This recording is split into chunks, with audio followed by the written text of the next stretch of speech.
رب اشرح لي صدري ويسر لي أمري واحلل عقدة من لساني يفقه قولي. السلام عليكم ورحمة الله وبركاته.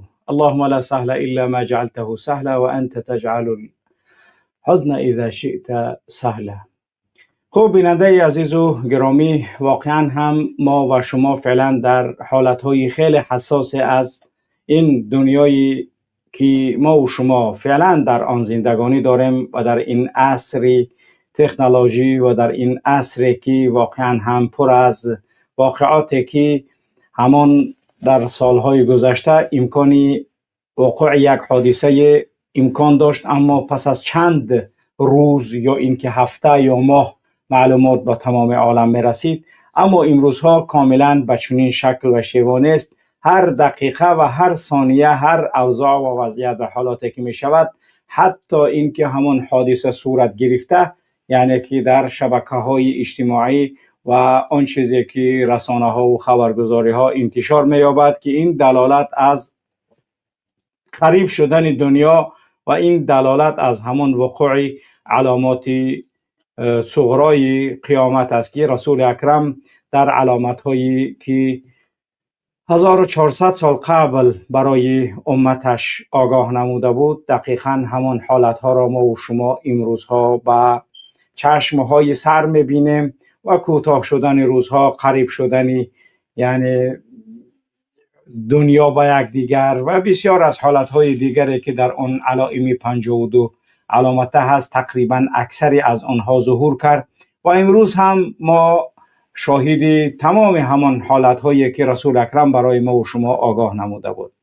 خوب، چنانه که در آغاز برنامه ما میخواهیم نسبت وضعیت و حالات گوناگونی که در دنیا میگذرد و آن چیزی که باید هر یک تاجیک و تاجیکستانی از آن آگاهی داشته باشد، همین را باید به دقت هر یک نفر شما برسانیم که واقعا هم وضعیت دنیا به یک حالت خیلی نابسامان آمده رسید و دیده ایستادیم که حتی در تشکیل بلاک هایی که از منفعت کشورهای گوناگون یعنی برخوردار است، یعنی رخنه ها و خدشه های وارد شده ایستاده است و می توانیم بگیم حادثه آخر ونزوئلا که صورت گرفت و برآورده شدن مادورو برای ما و شما یک حادثه خیلی جالب در این آغاز سال 2026 بود که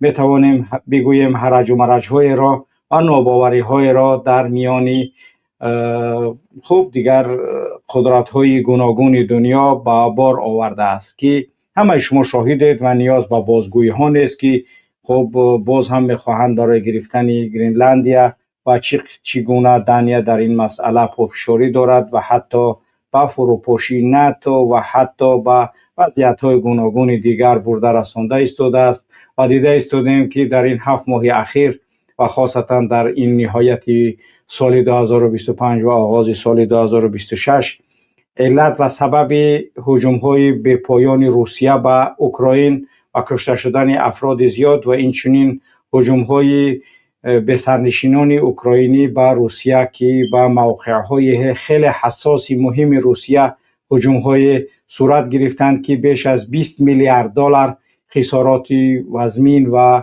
جدی به دولت فدراسیون روسیه وارد نموده است که این دلالت بر باز هم وضعیت بد و بدتر شهادت می‌دهد و جای پای روسیه از بسیاری از کشورهای در منطقه یعنی که وجود داشت کنده ایستاده است، یکی پس یک دیگر، از سوریه شروع و همین خیل دیگر لیبیا و همین خیل دیگر رفت وضعیت ایران به این شکلی که امروز ما و شما دیده ایستادیم. خب در ونزوئلا دیده ایستادیم که در ونزوئلا چی وضعیت و چه حالت وجود دارد و چگونه میلیاردهایی که گذاشته بودند سرمایه گذاری کرده بودند در حالتهای خیلی ناروشن قرار دارد. میتوانیم بگیم کاملا اون سرمایه گذاری ها از بین رفت، در حالی که مردمان اون کشورها خودشان در حالت زیر فقر زندگانی میکنند، ولی به خاطر امبیسیه ها و خطرهایی که یعنی احتمالی که داشتند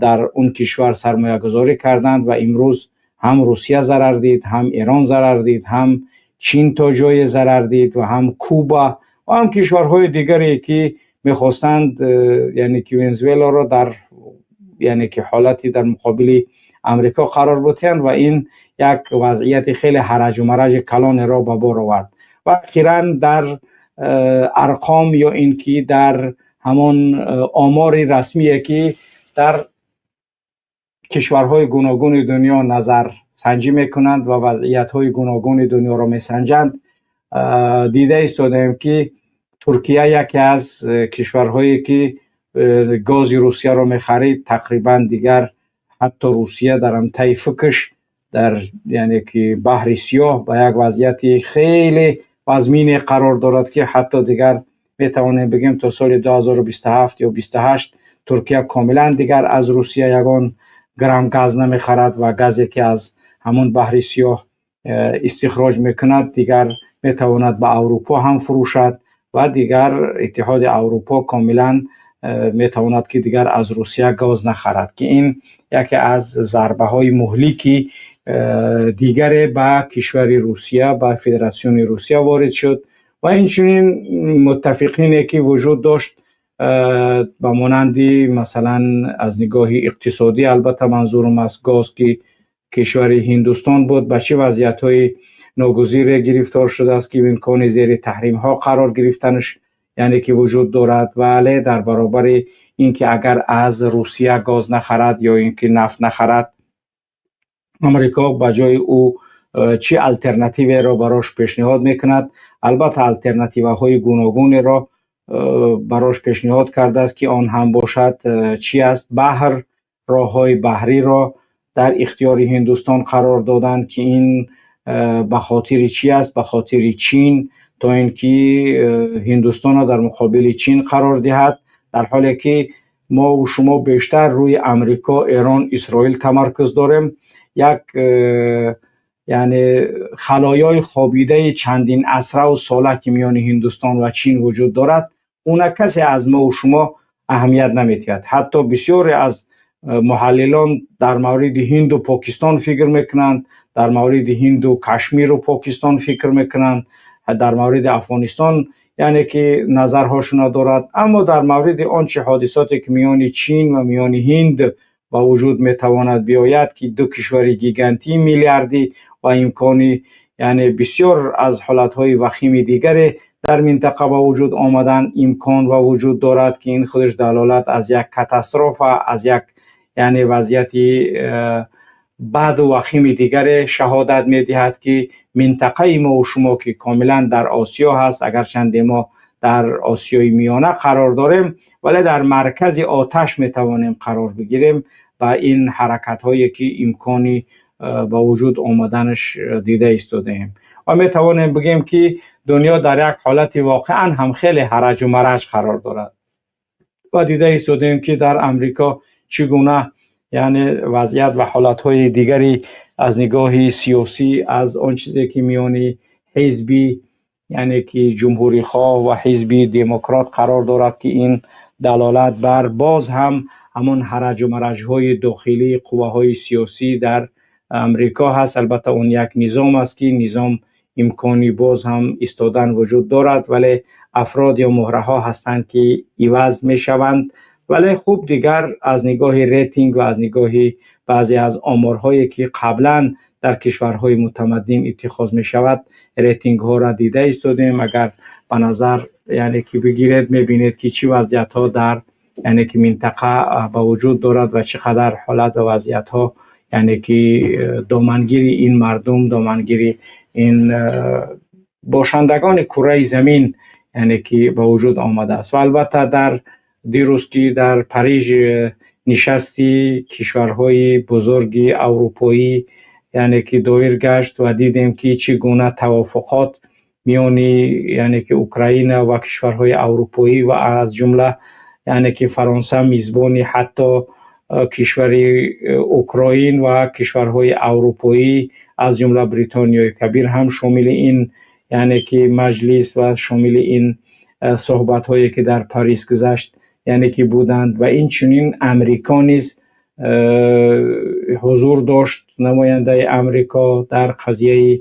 اوکراین و دیدیم صحبت‌های شد و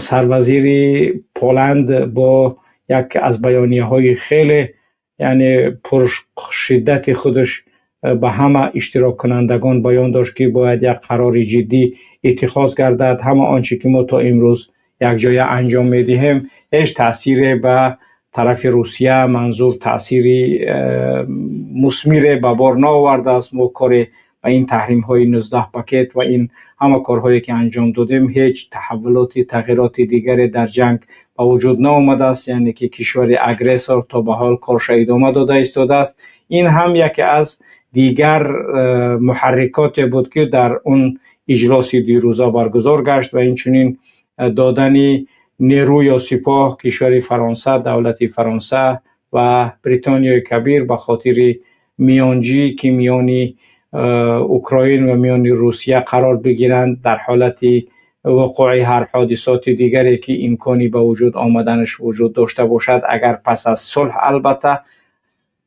امضا کردند و اینها همش دلالتگر بر آن است که روسیه تا به حال به این توافقات اصلا راضی نیست، یعنی که همون کار خودش ادامه داده ایستاده است و این یعنی که جنگ اوکراین و روسیه می توانیم بگیم یک حادثاتی که امکان داشت تا یک 30 ساله یا یعنی که علل اقل 25 ساله امکان ادامه پیدا کردنش بود و بعد این حادثات رخ میداد. همین جنگ اوکراین و روسیه سبب گشت که همه حادثاتی که در 25 سال آینده به وقوع می پیوستند در دنیایی که ما و شما زندگانی داریم یک باره بروز کرد، چون که یک بیماری در یک انسان بروز میکند و خروج میکند و بعد از اون دیگر بیماری های دیگر یک جا با این بیماری ظهور میکند، در حالی که همون بیماری ها در انسان وجود داشت ولی اونها به شکلی یعنی که بیرون نمی برآمدن، یعنی همون خیلی آرام بودن، ولی یک بیماری سبب گشت که بیماری های دیگر در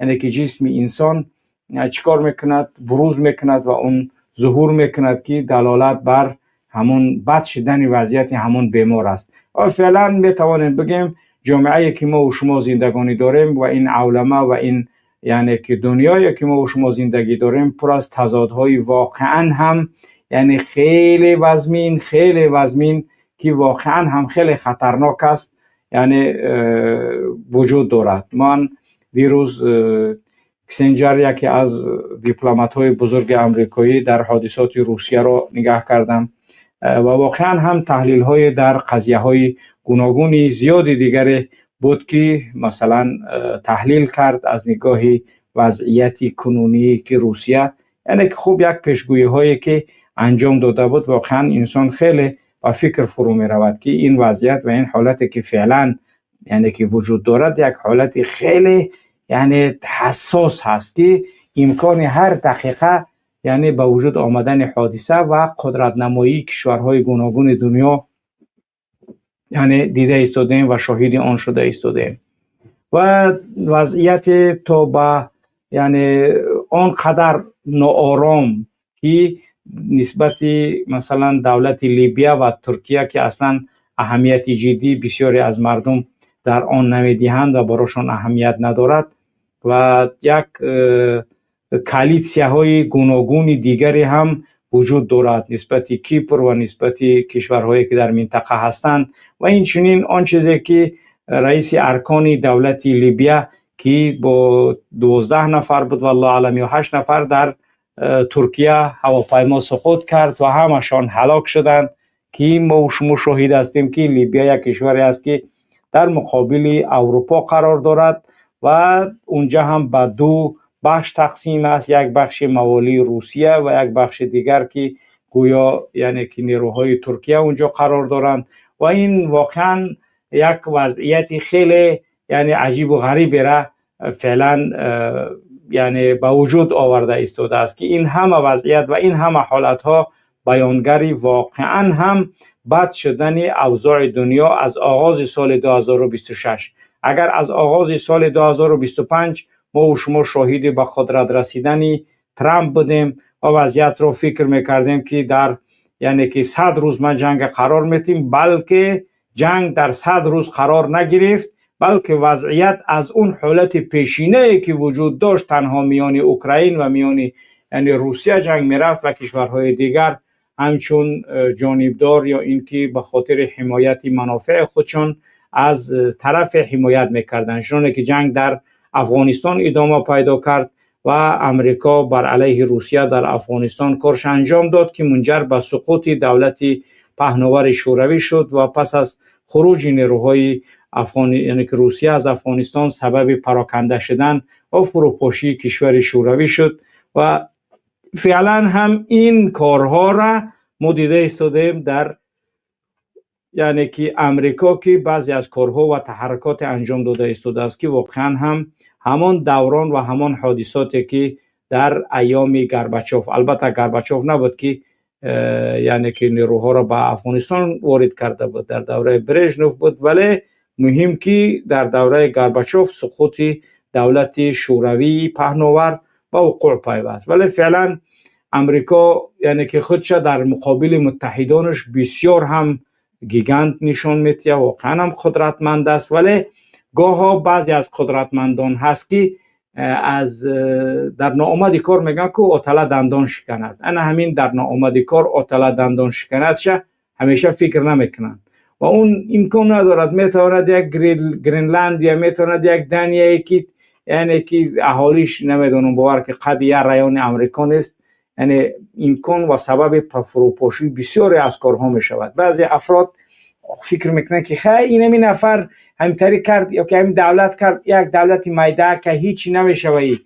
نه، گپ درباره اونا میروه، گپ درباره میروه که انا همون سبب و آغازی تنش‌ها و بعضی از مشکلات میتواند به وجود بیارد که دیگر پیش راه اونا گرفتن امکان ندارد. چرا؟ چون میبیند چنانه که دولت شوروی میدید یک دولت پهناور دارای اتم دارای یعنی که قدر سلاح دارای این قدر منطقه پهناور بزرگ یعنی که چی هستن که من دیگر به این شکل میارن، ولی در حالت آمد به پراکندگی و فروپاشیش به وجود پیوست که این یک حادثات هست که 100% ربط دارد به همون یعنی که حادثاتی که در همون سالها از سال 79 تا 89 در روسیه انجام شد و سبب همون گشت. و فعلا در اوج یعنی که قدرت نمایی کردن هر وقتی که انسان و مخلوق چنانه که الله سبحانه و تعالی در قرآن از فرعون برای ما یعنی که بازگو نمود که سبب زوال و سبب یعنی که در آب غرق شدن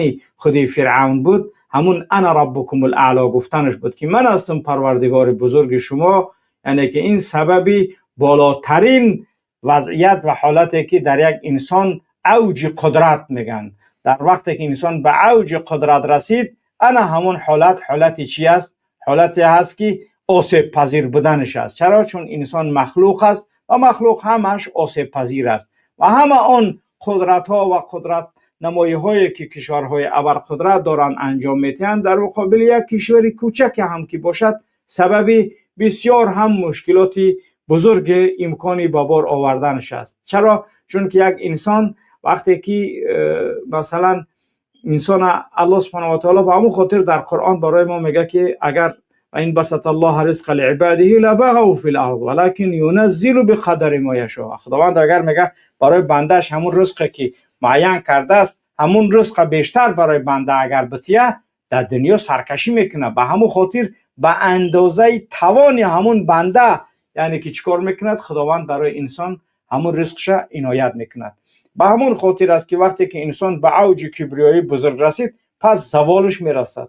یعنی انسان الله سبحانه و تعالی انسان آفرید و خلق کرد و آورد بردش یعنی که چنانه که در بطن مادر اولین باششگاه و اولین جایی که از اونجا خارج شد با دنیا آمد، دنیا را دید فراخ و بعد از اون ببینید که تا مرحله جوانی 33 و بعد از مرحله رجولت مردانگی 40 سالت و بعد از 40 دیگر انسان به مرحله تکمیل مردانگیش میرسه.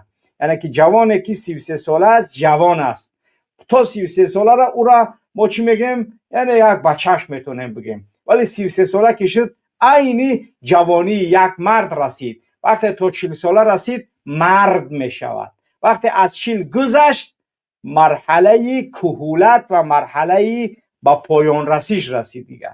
یعنی همین جاست که اعمار امت محمد صلی الله علیه و سلم از 60 تا 70 است و ببینید که تا 33 جوانی، از 33 تا 40 یعنی که یک مرحله جوانی بود، از 40 با مردانگی و با بلوغ کامل عقلی و یعنی که یک شخصیت بودن میتوند برسد و از 40 دیگر تا 60 مرحله هست که دیگر و بعد و مرحله نزول است، چنانه که از یعنی انسان یعنی یک فصل سال میرسد در نهایت، مثلا زمستان وقتی نهایت شد میدرد بهار، بهار نهایت شد میدرد تابستان. همین خیل فصل ها و انسانیت و همه آن چیزی که در دنیا وجود دارد به همان شکل منتظم یعنی که تغییر میخورد، یعنی که تغییر خوردنی هر نظام، هر شخصیت، هر دولتداری، همه چیز وقتی معین خودش دارد. بزرگترین امپریاهایی که بودن تا 600 سال ادامه کردن، قویترینی که خودشون قویترین میدونستن تا 70-73 سال دوام کردن. و همون خاطر امپریاهایی بودن که بازم خیلی کوچک 28 سال دوام کردن، 20 سال دوام کردن، 30 سال دوام کردن. یعنی اینها و تلک الایام نداولها بین الناس، این روزهای هست که میان مردم در گردشش قرار میتیم. و همون خاطر فعلا وضعیت و تحول گردش های خیلی مهم در دنیا وجود دارد که ما و شما فعلا شاهد آن هستیم. با همون خاطر باید هر یک تاجیک تاجیکستانی به قدر امکان از وضعیت و حالتهایی که در دنیا میگذرد باید آگاه باشد. در حالت آگاه نبودن، در حالت آگاه نشدن از این وضعیت ها امکانی یعنی که شکست خوردن، امکانی نفهمیدن، امکانی یعنی که خودش انسان در یک وضعیت میتواند ببیند که بعد دیگر فردا میگه برای چی من از این وضعیت یا از این حالت آگاه نداشتم یا که خبردار نبودم. خبردار بودنی هر یک نفر از این حالت، از این وضعیت ها امکان دروازه های خیری بزرگ را برای خودش و برای عائلش گشودن دارد. چرا؟ امکان کار میتواند انجام دهد وقتی آگاه هست که وضعیت به این حالت ها هست که در حالت رسیدن اون مصیبت امکان دیگر خلاصی از اون حالتی که قبل از رسیدن اون حوادث بود دیگر در اون انسان وجود ندارد. به همین جاست که ما میخواهیم که هر یک تاجیک تاجیکستانی از وضعیت و حالتی که امروز قرار داریم، امروز ما و شما در آن یعنی که هستی ما و شما را دیده ایستادیم که با کدام وضعیت و با کدام حالت ها ما و شما رفته ایستادیم، باید دیگر آگاه باشیم. اکنون نقطه مهمی که برای هر یک تاجیک تاجیکستانی باید یعنی که فهما یعنی که باید باشد. چرا؟ چون که ما و شما فعلا 34 سال است زیر حاکمیت یک پیرخر بیناموسی یعنی بدبختی که این ملت به بدترین وضعیت و حالت آورده است قرار داده است. یعنی که قرار داریم دیگر این آبی گندیده و آبی که تماما یک کوزه کهنه کفیده یعنی در یک وضعیت بد قرار دارد. به همون خاطر ما و شما باید دیگر بدانیم که این پیر گندمر میخواهد که قدرتش تا روزی که هست یعنی که یا حمایت از یک قطب به یک قطب دیگر، هر چیزی که امکان داشته باشد براش تا اینکه در قدرت بماند یعنی از اون استفاده میکند تا اینکه برای قدرت خودش ادامه دار باشد. هر چیزی که هر کشور ابر قدرتی که بتواند حمایت کند رحمانوف آماده است. او فرق ندارد مسلمان، کافر، یهودی، زردشتی، بودایی است. هر کشور قدرت و سیاستی که امکان حمایت از رحمانوف دارد، رحمانوف از اون چی است یعنی که حتما با اون هست و میخواهد که بازم در قدرت باشد. پس برای ما و شما مبارزان و افرادی که آزادی این ملت میخواهد دقیقاً باید اسلوب خودی پازهر یعنی زهری که رحمانوف برای ملت میتید استفاده بردن از تمام قدرت‌های گوناگون دیگر به خاطر بقا در قدرت است. درست. پس پازهری که ما و شما باید داشته باشیم یعنی اون چیزی که پرتیویت انا همون وضعیت و حالت خود رحمانوف است. خب اگر افرادی که فهمیدن، افرادی که نفهمیدن امیدوارم که ان شاء الله با دقت گوش کنن باید بفهمن. یعنی پازهر همون زهری که رحمانوف برای ما میتید، همون پرتیویت یادی خود رحمانوف است. ما اگر خواسته باشیم نجات بیابیم از اون زهری که رحمانوف برای ما داده ایستاده است، پس همون زهری خودش باید در مقابل خود رحمانوف این ملت و این مبارز استفاده برد. در غیر این صورت امکانی یعنی که تیزتر به مراد و مقصود رسیدن نیست. مثلا امریکا دید که مثلا با مادورا جنگ کردن یا اینکه یگان گپ شدن امید رویا در درون یگان بونکر نمیبرویا امکان چند ساعت روز ماه ادامه جنگ پیدا کردن از چقدر مردم میبره، چقدر سلطنت امریکایی میبره، بردن اینها همش به امریکا سبب خستن خانواده های اونها میشود. چقدر وضعیت و حالت پروژه کشید، تخطیط کشید مدت 4-5 ماه و مانند همون قصری یعنی که نیکولاس مادورو راست کردن و قواهای مرزکی کوتی را بردن و مشقشون گذراندن که سببی یعنی که 40-50 میلیون دلار مصرف کردن. به خاطر چی؟ به خاطر اینکه همون مکتی ساخته که زندگی میکرد همون را درست کردن و افراد از داخل قصر همون یعنی که به امریکا این معلومات رساند که این سبب شد دیکتاتور از بین رفت. وقتی ما میگیم معلومات ها از داخل قصر رحمانوف هرچی بیشتر بیاید همون قدر سبب سقوط رحمانوف می شود. هرچی که معلومات بیشتر برای ما در مورد وضعیت و حالت یعنی که خانواده رحمانوف میرسد این سبب نهایت رژیم رحمانوف است. پس برای هر یک کدام ما و شما مهم هست که همه اون چیزی که از این عائله میدونیم از این عائله برای ما میرسد اون باید که در دست ما قرار داشته باشد. دانستن ما از هر یک معلومات این عائله سبب تیزتر با مراد و مقصود رسیدن ما و شما میگردد. به همون خاطر بار دیگر میگم هر یک دیکتاتور و هر یک اوزورپاتور برای او یعنی یک چی میگن یک سرنوشتی خاص و مشخص آماده کردگی است. الله سبحانه و تعالی آماده کرده است، ما نه، ولی ما و شما انسانیت عملی کننده اون طرحایی که در سر ما الله سبحانه و تعالی وارد میکند و طبق اون یعنی که مرحله طی می شود و اون دیکتاتوری بدمور هم یعنی با چی میگن با سزای اعمالش میرسد. و همون خاطر است هرگز از دادن معلومات های در مورد عائله رحمانوف مقامات رحمانوف کوتاهی نکند. هر یک نفر این ملت هر نفری با عزت و با شرفی که در مقامات قدرتی شیشته هستند آنها امکانی انجام کاری را یعنی که میتونند کار انجام تیند، پس باید بدانند که کاری که باید انجام بتیند تا اینکه بتونیم تیزتر خودمون از این ورطه هلاکت بدبختی نجات بتیم. امنی تاجیکستانی ما در وجود رحمانوف نیست. رحمانوف هرچی در قدرت هست با مانند یک دینامیتی هست که نمیدونیم کی میکفه. الان هر یک تاجیکستانی باید بدونه رحمانوف فعلا در بالای سر ما اگر بمب نباشد تیر نباشد ولی با مانند یک یعنی مینه هست که نمیدونیم کی میکفه. از همه در خطرناکترش همین است. چنانه که روز قیامت آمدنی است و هیچ کس از اون نمیداند. الله سبحانه و تعالی از آن روز یعنی آگاه هست تمام. ولی رحمانوف برای این ملت تاجیک کفیدنش یعنی که از بین بردن دولت ملت به هرج مرج آوردن وضعیت به یک وضعیت خیلی نابسامان آوردن از همین حالت و از همین وضعیتی امروزه که ما و شما در آن زندگانی داریم و ما و شما سببی یعنی که وضعیت و حالتهای گوناگون در کشور میتونیم شده. پس به همین خاطر هر تاجیک تاجیکستانی باید با دقت باشد.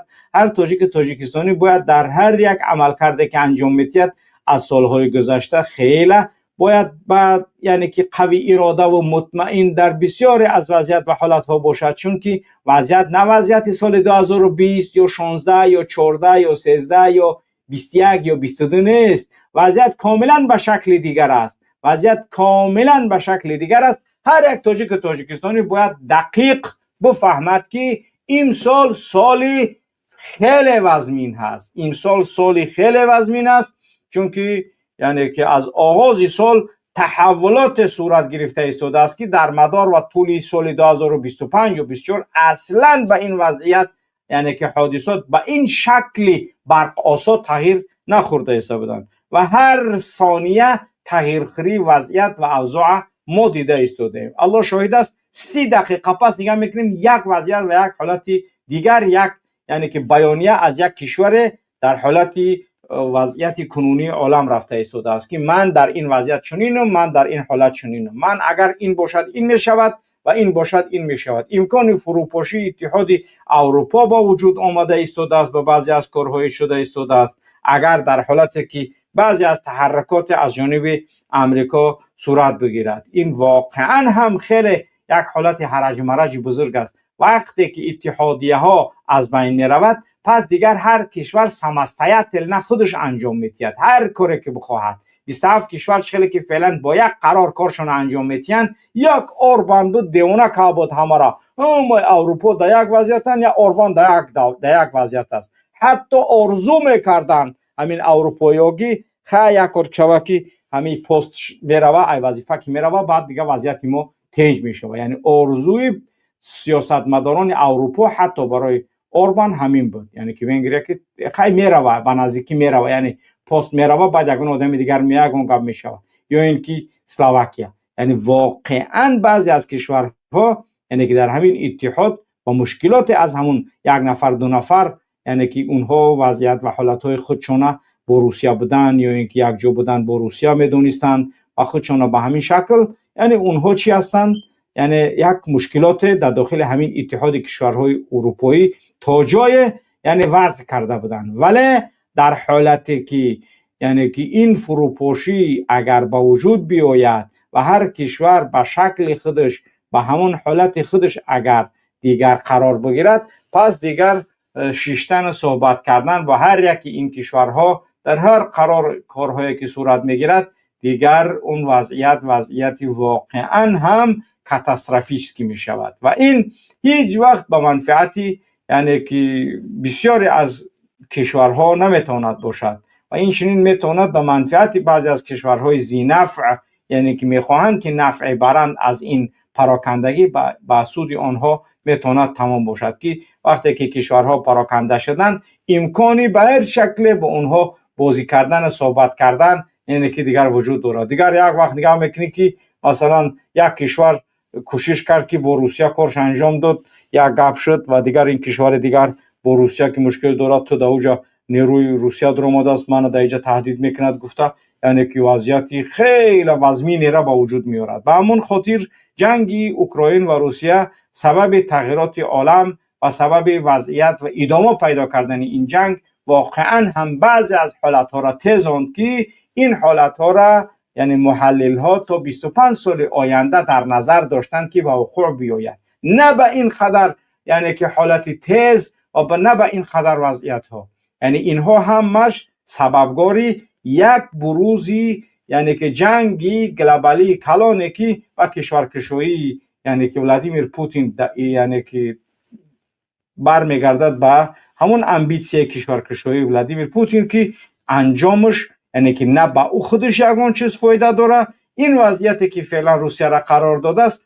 اگر باور کنم اوکراین در اختیارش باشه فایدهش نداره، یگان نمود خیلی فایده نداره. این قدر ضرری که خودش دید، این قدر اکتیوش یعنی که وضعیتش بد شد، دولت به یک حالت رکود رفت، چندین میلیارد دلار زوادایی که توسط یک یعنی که بیس پیلوتنیک رفتن زدن تیت کردن، این قدر مردم هرج و مرج، این قدر وضعیتایی کرد، باور کنید پولی 5 تا اوکراین دیگر دولت روسیه به امبیسیای پوتین از دست داد، چون که رحمان و فعلا با همین امبیسیای دارد وضعیت به یک وضعیت بد آورده است قرار داده است. بعضی دیکتاتوران بدمری هستند که به خاطر یا اینکه من گویا میکاره کردم یعنی که میخواهد که دیگر تمام کشور دولت به همون وضعیت آورده بیارد قرار بتید. حالا فعلا دیگر اون سال چیل نیست که با مانند استالین یا با مانند اون کشورهای سابق که کار انجام میدادن انجام بتی، نه، حالا فعلا وضعیت خیلی از اون حالت ها فرق دارد. او استالین چیزی داشت نداشت یا اینکه هر کسی داشت، کشورهای خارجی با این شکل یعنی که تمام اکتیو و تمام آنچه که داشتن حفظ نمیکردن تا اینکه یعنی در خودشون بسیاری از چیزهاشون محفوظ بود.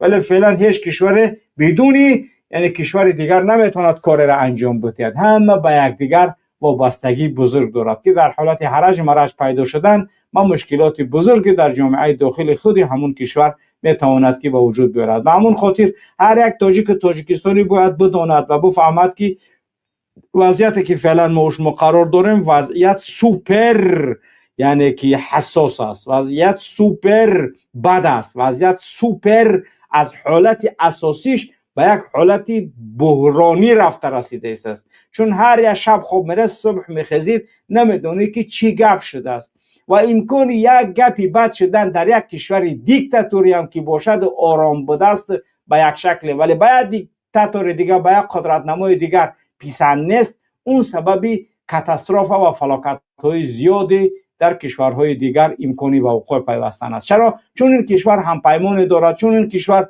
می‌بیند که یک کشور دیگر درست است مادورو دیکتاتور بود، درست است یعنی که مواد مخدر می‌فروشد. آیا رحمانوف ما دیکتاتور نیست؟ دیکتاتور است. آیا رحمانوف ما مواد مخدر را می‌فروشد؟ آیا رحمانوف ما برابر مادورو از قدرت او 2 برابر زیاد یعنی که از او حکمرانی دارد؟ پس چگونه میتوانیم بگیم که تنها مادورو که با امریکا ضرر داشت آنا همون دیکتاتور است، ولی رحمانوف که 34 سال است در قدرت است، مواد مخدر میفروشد، دولت غیر قانونی است، پرزیدنت غیر لگیتیمی است، یعنی که تمام اون اتهاماتی که با یعنی که نیکولاس مادورو میکردن رحمانوف از اون بیشتر، بالاتر، زیادتر، اولویتر یعنی که از همه ده برجسته است. ولی چرا یعنی که مادورو شد دیکتاتور، مادورو شد مواد مخدر فروش، مادورو شد فلان، ولی رحمانوف نه؟ چون که بعضی ها میگن که این کشور زیر نفوذ روسیه است، ولی کشور زیر نفوذ روسیه بداره من تو باید که نه یعنی که پروژه بکشیم. پروژه رحمانوف هیچ وقت نباید که یگان کشور خارجی بکشه، پروژه رحمانوف باید همین ملت بکشه. اگه بچهای امنیت فکر کردن که ما یگان یعنی که تیموریستانیم دسته همین دیوانو را کوشش دارن که برای ما را بنویسن، انا مویتریم و انا ما میتونیم که رحمانوف به این شکل از بین ببریم، انا پروژهش انایی است. ما در پروژه امنیت در کار نیستیم، ما میدونیم که رحمانوف چیکار کنن، رحمانوف چیکار شو. ما خاطر ایتره بزغلاتونه برای ما را ننویسن. ما آدم کش نیستیم، ما رحمانوف زنده قپیدنیم، زنده در کرپیش ندروردنیشیم. فهمو تکست پروژه که روی کرده سی برای من یعنی که بسیار کراسیو نوشته و همه شکلش تو روز شد تو داتش در کجا میشوه، کجا میروه، چخیل میروه، همهش نوشته روی کرده سی. من میدونم که پروژه چی هست، یعنی که به همون خاطر این چیزا را یتیم فایده نداره. تکشتو ما یگان خیلی کاری بد کردنی نیستیم، ما کارمون میدونیم چخیل کنیم. رحمانوف زنده باید قطعی دستگیر شود، هم در نظر دستگیر شوید. با همون خاطر فایده تو نداره پروژه دروغ تو اینکه ما یگان چیز بنویسیم، تو اینکه ما یگان گپ بگیم بعد با جهان بگن که اینا رحمانوف تری کرده. ما آدم کش نیستیم، ما قاتل نیستیم، ما آدم قپیم، میقپیمت بعد میدونیم که چی کار کنیم. تکش تو این پروژه‌ای که برای من روی کرده است چند روز شده است، این پروژه تا من نمیگذره. ما یگان احمق نیستیم که یعنی که شما گپایی که مینویسید همون را در حال یعنی که بگیم بسیار پروژه خوبه، بسیار کار خوبه. به همون خاطر وقتتون هم نگذرونه به فایده و این کاراتون دمو نمیگذره تماما. چرا؟ چون که ما یعنی که عمر شما پوستش که ما برای خورده گیشیم. تکش تو یتیمو تری کاراتا نگذرانده، ما این پروژه نمیگذره ما و هر یا بزغلتا یعنی که غم نتیمارم ختم یعنی که کاری که انجام دادنی خودت بازی رحمانوف انجامش بده. میدونی که همچنان غیر رحمانوف دشمنی ما، دشمنی ترم هم قاس هم قایی که اگر ما مخالفو یا که ملت بر دشمن رحمانوف باشیم، همه اویله رحمانوف، رستم علاهیده دشمن تای، امام علی علاهیده دشمن تای، شورخ علاهیده دشمن تای، همه اویله و گرد اطراف رستم دشمنی اس اس ای. و همون خاطر یعنی که اون چیزی که با من هم دشمنن، من مخالف عمومی همتم، مخالف نظامم، ولی آن چیزی که با تو اس اس دشمنی دارن و معلوماتی که نسبت تو میرسد به ما، پروژه‌ای که نسبت تو کشیدنیان، نسبت تو میخوان کار را انجام تین، بار که من شرم میکنم بار که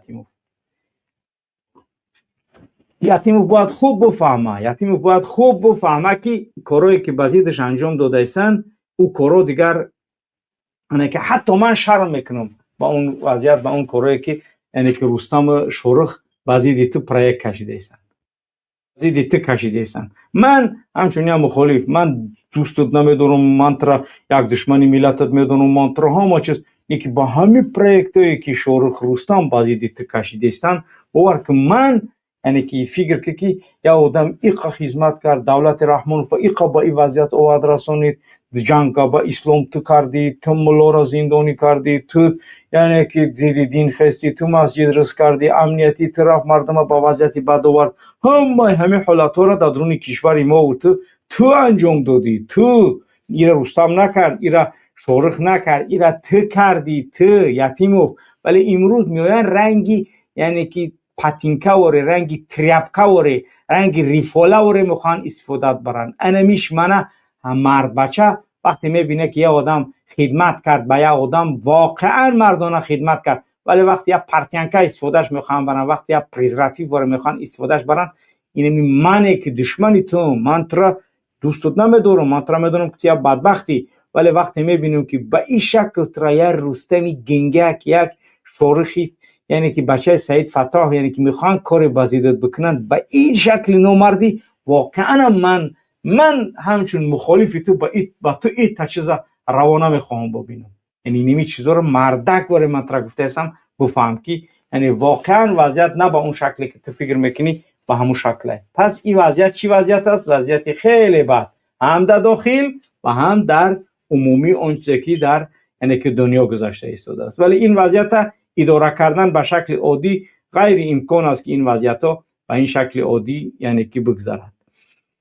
خب این آغازی برنامه بود. البته ما گفتیم بیننده عزیز گرامی چون برنامه ما امروز زیاد طولانی نیست و امکان دارد تا یعنی 1 ساعت 50 مینوت یا ساعت 45 مینوت ادامه پیدا کند، چون ما یک ملاقات دیگری داریم که باید حتما به اون ملاقات برسیم و اون هم یعنی که متاسفانه نتونستیم دیگر چون سفر دارند و امکانی یعنی که به دیگر وقت گذاشتن همون ملاقات نشد و ما ناچار شدیم. اول گفتیم برنامه رو به روز یکشنبه مونیم، بعد گفتیم بیا از اول شروع میکنیم و تا اینکه تا همون وقت تمام میکنیم و بعد میریم انشالله که کارمون انجام میدیم. چرا؟ چون هر چیزی که وعده کردیم باید که انجام داده شود. خب این آغازی برنامه بود و آغازی گوش زد کردن ملت و به خاطر اینکه باید تاجیکستانی آگاه باشد و باید بدونه که اگر وضعیت روز جمعه یا که شنبه یگان وضعیتی نابسامانی خیلی مهم شد، یعنی که برنامه‌مون انشالله انجام میدیم. امکان دارد روز یکشنبه برنامه داشتیم و روز چهارشنبه داریم. خب اگر که ببینیم یگان کاری مهمی شد و یگان گپی هست، یگان پیام های بیشتری داشته باشیم، پس روز یکشنبه انشالله که برنامه‌مون خداخواه انجام میدیم تا اینکه برنامه روز یکشنبه هم داشته باشیم. ولی فعلا همین است. خب این آغازی صحبت در قضیه های عمومی که ما در مورد برنامه داشتیم. اکنون معلومات های زیادی دیگری از یعنی که کارهای دیگری زیادی با رسیده ایستاده است که واقعا هم یعنی چی است اون وضعیت های خیلی عجیب و غریبی هستند که ما و شما باید چکار کنیم؟ بیشتر و بیشتر و بیشتر وضعیت خوبتر انشاءالله که بفهمیم و اون هم حالتی عجیب و غریبی که در بعضی از منطقه ها میگذرد. واقعا هم در 5 خب البته با اظهار تشکر از پروکرور ناحیه 5 برای جنایتکارا و برای افراد کار نمی‌کردگی را گرفتن، اظهار سپاس به حبیب الله واحدزاده، با افرادی که در پروکراتور گنرال کار میکنند، با اونانی که یعنی که دزد و غارتگر هستند اونها را یعنی که میگیرند تا اینکه مردم با شکل خوب زندگانی کنند. ما نامرد نیستیم. همه وقتی میبینیم که یک نهاد حکومتی کار انجام میدهد، موکی هستیم که از اون شکر و از اون قدردانی نکنیم. قدردانی کردن ما یعنی که این دلالت از بزرگی ما میکند که ما و شما چکار میکنیم؟ یعنی قدردانی میکنیم که کار خوب انجام دادن، از دستی گرفتنی یعنی که چند نفره که در 5 از وظیفه اونها را گرفتند و گیی ها بودند، ولی خب هم باز چند نفر دیگرش هم هست که نگرفتنشون. خب در قضیه یعنی که اون چیزی که فعلا در شعبه وزارت کارهای داخلی در 5 پلکونیک بهرام یعنی که دنغرگی که اکش خوب دیگر دکجا کار میکنه در دنغره معلوم است. خوب دیگر درباره قضیه بهرام و برنامه مخصوص هم کرده بودیم، همتون شاهد است. و محراب سردار ابنانی شعبه وزارت کارهای داخلی 5 که از شعبه یاوان یعنی که به اینجا انتقال داده شدند و با یک یاوانی دیگر هم که اوگلانی روز هستند یعنی که یک نفر این همین محراب فرخوری است و اون چیزی که برای ما معلومات های خیلی زیاد مثلا آماده رسیده ایستاده است که میروند بسیار شراب نوشی و بسیار جنایت‌های انجام داده ایستند و گپ پرتافتن با یعنی که زنان مردم و با دختران و کارهای یعنی که زیاد بدی انجام داده ایستند که یعنی واقعا هم تیمی زنانه ما در 5 یعنی که در این قضیه سخت دقت دادن، چون ما میدونید که تیم های زنان 5 غیور داریم که الحمدلله ای مردکای 5 زنکاش یعنی که بازی کار کرده ایستند، خواهرها و مادرها به شکل بهترین وضعیت کار انجام داده ایستند. در مغازین سید شاه یک ازبک بچه محراب میرود میزنه عرق کلکات گفتی گپا و انا بعد گفتی گپا میبروه میرود، یعنی که حتی میگفت است که من نشلنیک ملی سر زدگیم پالکونیک بهرام وقتی پیون میشته است دیگه همینطوری یعنی که کلکات کار. اما خاطر باید بهرام ببینه این قضیه ای اوگالونیکای کچکشه قطعی اویونی دیگری اومدگیش ایش فرخوریه یعنی که محراب و اوشیوانی خوب هستش از عدلی یوان اومدگیان و در ما یعنی که نمرای ماشیناشون 0400 01 88 1301 مرسدس یعنی که خوب دیگر اوپل فهمیده است همه معلوماتاتون در ما یعنی که دقیقاً یعنی آماده رسیده ایستادن. بعد در مورد این نصرت گوش بچه غازی یعنی که قرض دارید، وضعیت‌های مردم قرض داری بسیار شدن، بعضی از حالت‌های زیادی را انجام داده است یعنی که شرم با که ایزا بکش ما میدونیم پلو تشکیل کردن گرفتن 1.5 میلیون قرض داری ظاهر شکرت کرده مش معلوم ایدمو یعنی که باز هم بلندکروزر گشتن و با یعنی که طریق کارو کردن برای تنویزیبه کاری کن برای همون چیزی که از مردم قرض داری همون مبلغای مردمی تا بر بگردون بودی یعنی که مردم برای ترا یگون چیز نیستن.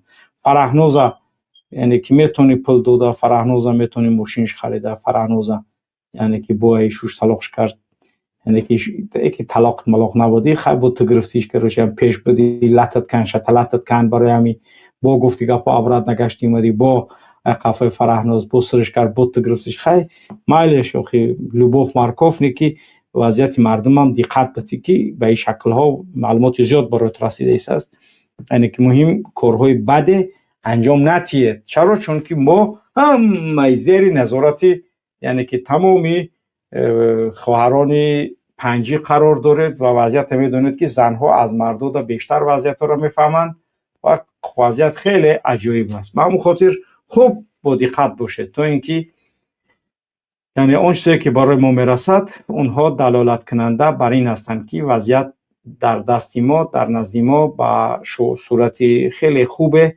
الحمدلله که آماده میرسد و این دلالت بر یعنی که قرب و نزدیک شوی رژیم خوناشام رحمان است و شما هم در این قضیه با دقت باشید که یعنی که این وضعیت به این شکل باقی نمیماند. پس دقت جدی بدید در همه عمل کردهاتون. خب این قضیه را امیدواریم که دیگر فهمیدند و با اون چیزی که باید انجام بتین ان شاء الله که یعنی که کاری که باید انجام بتین باید که به یک شکل بهتر و خوبتر کارهاتون انجام بدید. در غیر این صورت این کاری نیست که باید شما دیگر یعنی که آگاه کرده شید. دیگه آگاه تو نمیکنیم یعنی که کارتون گپتون گفته زدن میگیریم. مثلا خیلی که برنامه‌های جالبی دیگر برای بعضی از مقامداران آماده شده ایستند که انشاءالله که نشرش میکنیم میبینه یه خیلی یعنی که شاخ میبروره از بعضی از رئیسای کارخانه های واحدهای دولتی از بعضی از مقامات ملیسه که در بر رمضان رحیمزاده کار میکنند در وزارت کارهای داخلی شعبه های تحقیق ریاست میکنند. خب دیگر انشاءالله که آینده های نزدیک از وضعیت به خوبی آگاه میشه. فردا برای بدخشان برنامه داریم، برنامه یعنی که بدخشانی ماست، نامه‌ای که از بدخشان رسیده است اون میتونید که ببینید. بعد از اون ادامه به همین شکل ادامه برنامه ها هست. خب بیننده عزیز و گرامی واقعا هم در قضیه همون ادامه کردن کار ما بار دیگر میگم همین 4 نفر اگر یعنی که همین شهرمرد باشه که بگه که 62500 62500 یعنی که 2 نفر یک برنامه را با 2 نفر 62500 62500 یعنی یک ماه کاری ما یعنی که مشکل دیگر وجود نداره. به همون خاطر اینا میتونیم که گفته هستیم که روز یک شنبه اگر وضعیت چی نباشه دیگه نمیتونیم برنامه کرده. خواهش میکنیم قضیه را بفهمید. همین برنامه که می شود منبر مهاجر در یک ماه 1250 یورو 125,000 روبل مصرف دارد در یک ماه. خواهش میکنیم هر چیزی که ما هم زحمت میکشیم کاری که انجام میدیم یعنی که شما هم در برمون باید باشید. باور کنید از 1250 زیاد مصرف میشه ولی همین مهمترین چیزی که ما باید در اون مصرف کنیم 1250 یورو که 125,000 روبل است. یعنی همین دو نفر یک برنامه را برنامه نامه ها و برنامه‌ای که دیگر می شود 1250 دیگر و دیگرش ان شاء الله که همین خیلی خود به خودش ان شاء الله که تکمیل شده است. پس خواهش میکنیم همراهی کردن و کمک کردنتون کوتاهی نکنید تا اینکه بتونیم کار را برای این وطن و برای این ملت انجام بدیم. بیننده گرامی در گذاشتن لایکات کوتاهی نکن. 258 لایک و بازم برگشتیم به 75 نفر تا رسیدن به 227,000. بارم میدونم از اون پیشینه نفرهای دیگر یعنی که 35 نفر از همون برنامه تا برنامه را خارج شدن و افراد دیگر یعنی که پادپیسات کردن. این دلالت بر تجدیدی یعنی که افرادی که ترسان میروند وطن یا که میترسند دیگر خارج میشوند، افراد جدیدی تازه نفس وارد میشوند. پس گذاشتن لایکاتون که سبب آگاه کردن ملت و مردم است، سبب بیشتر آگاه شدن مردم است، یعنی که کوشش کنید کارتون انجام دهید. برادرانی که 24 ساعت بنویسید برای چی برنامه من نشر نشد، خواهش میکنید تلگرام را مدیراتورای اصلاح تلگرام اصلاح خود کانال کلان پرتوید، یعنی که تا اینکه در تلگرام اصلاح بیننده اصلاح آبونه شود. آبونه شدن شما با تلگرام اصلاح یعنی که چی است سببی فهمیدن معلومات هاتون می شود. یعنی برای خودتون شما معلومات ها را می فهمید، برای ما نه. مثلا حالا فعلا یک بخش ما که تلگرام است که همه معلومات هایی که ما در تلگرام میگذاریم یعنی که در تلگرام آبونه شوید. مثلا در تلگرام آبونه شدن شما سببی معلومات بیشتر فهمیدن. دیگه نمیپرسی که برنامه نامه ها کی شد، برنامه نامه مرا گرفتید نگرفتید. وقتی که در همین تلگرام اصلاح که آبونه شدید مقاله را میپرتویم که در اومدی مقاله را خوندی میفهمی که نامه ایت نشر شده است در مقاله، ولی 20 روز پس یا یک ماه پس نواری او میبرویه. اوشم آگاهی دیگه نمیپرسی، خطا دیگه به یک شکل فکر نمیکنی که برای چی ترشیده است. یعنی شما آبونه شدن به تلگرام اصلاح برای شما فایده دارد، فایدهش برای شما است. چرا؟ چون که خود آگاه میشه ای وضعیت، دیگه هیچ کس نمیپرسی که چی گپ است. هم نوار اصلاح میبرویه، هم مقاله‌اش میبرویه، همه چیزی که در اسلام میگذرد در تلگرام ما آگاه میکنیم. و همون خاطر در آبونه شدن در تلگرام را کوتاهی نکنید. امیدوارم که انشاءالله این سببی آگاه شدن بیشتر شما از وضعیت ها میشود. تلگرام را هیچ کس نمیتوند فهمیده شما را. بدروید رقم تا اسکریت کن در تلگرام بدرو. دیگه یگان مشکل اگر تو ننویسی به شرط تو اسکریتی یگان کس را نمیبیند در تلگرام تو آبونه شدگی هستی. دیگه که با هیچ کس نمیگم در فیسبوک لایکاتون بمونه، ولی در تلگرام میگم داخل شه هیچ کس شما رو نمیفهمه. چرا؟ چون که تو تماما رستی. اگر در همون چتی برشای که در همونجا هر یک مقاله که نشر میشود یا هر یک نواره میتونید که اگر نظر تا بگوید، اگر نظر تا نگوید تنها برای خواندن و معلومات گرفتن باشه اگر مشکل نداری، ولی اگر با تلگرام اصلاح بنویسی اون هیچ کس نمیفهمد را، اون تنها با ما است. تلگرام اصلاح منظور که با خودی همین اصلاح با تلگرام داره که لیچکا در اون لیچکا مینویسی، ولی این تلگرام عمومیه که معلومات اون پارت افته میشه اون فقط برای خواندن است. میدروی میخونیش تمام. خوب بیننده عزیز گرامی، امیدوارم که ان شاء الله کوتاهی نمیکنید. همراهی کردن شما سبب بیداری ملت، لایک های شما سبب بیداری ملت، نوشتن های شما سبب بیداری ملت، کمک های شما سبب بیداری ملت، یعنی که همه اینها سبب میگم که 4 تا شرمر در کاره که بگه هر ماه ما همین کار انجام میدیم، یا که دو کس یک جای میشون یک بار روان میکنن، یا اینکه مثلا میتونن 4 کس در یک برنامه 125,000 را بگیرن، بگه با 4 کس یک طرف گرفتیم، با 4 کس یک برنامه دیگر را بگیرن. یعنی هیچ مشکل ندارد.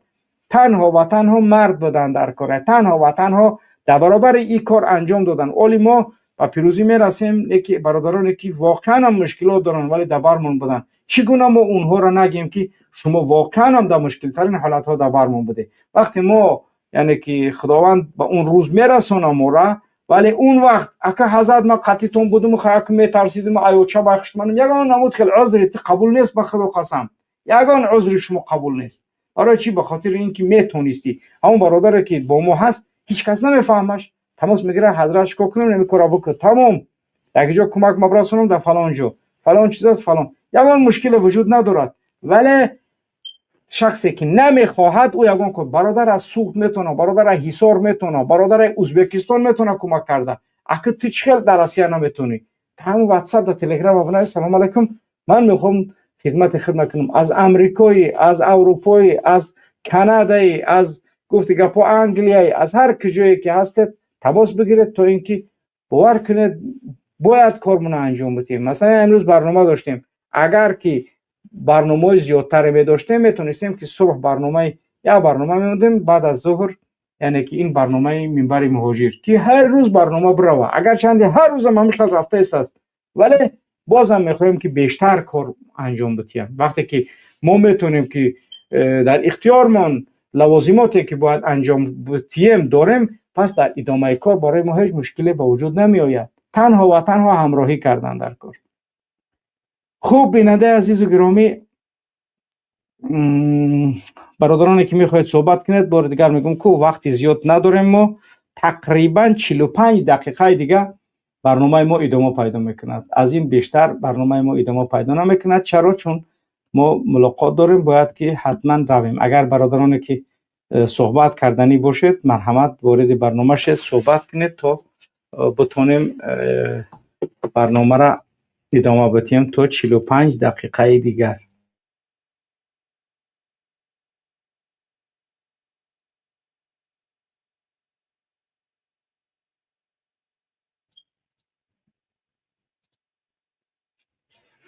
خب بیا برادرانی که وارد برنامه میخواهند بشوند مرحمت وارد شوند.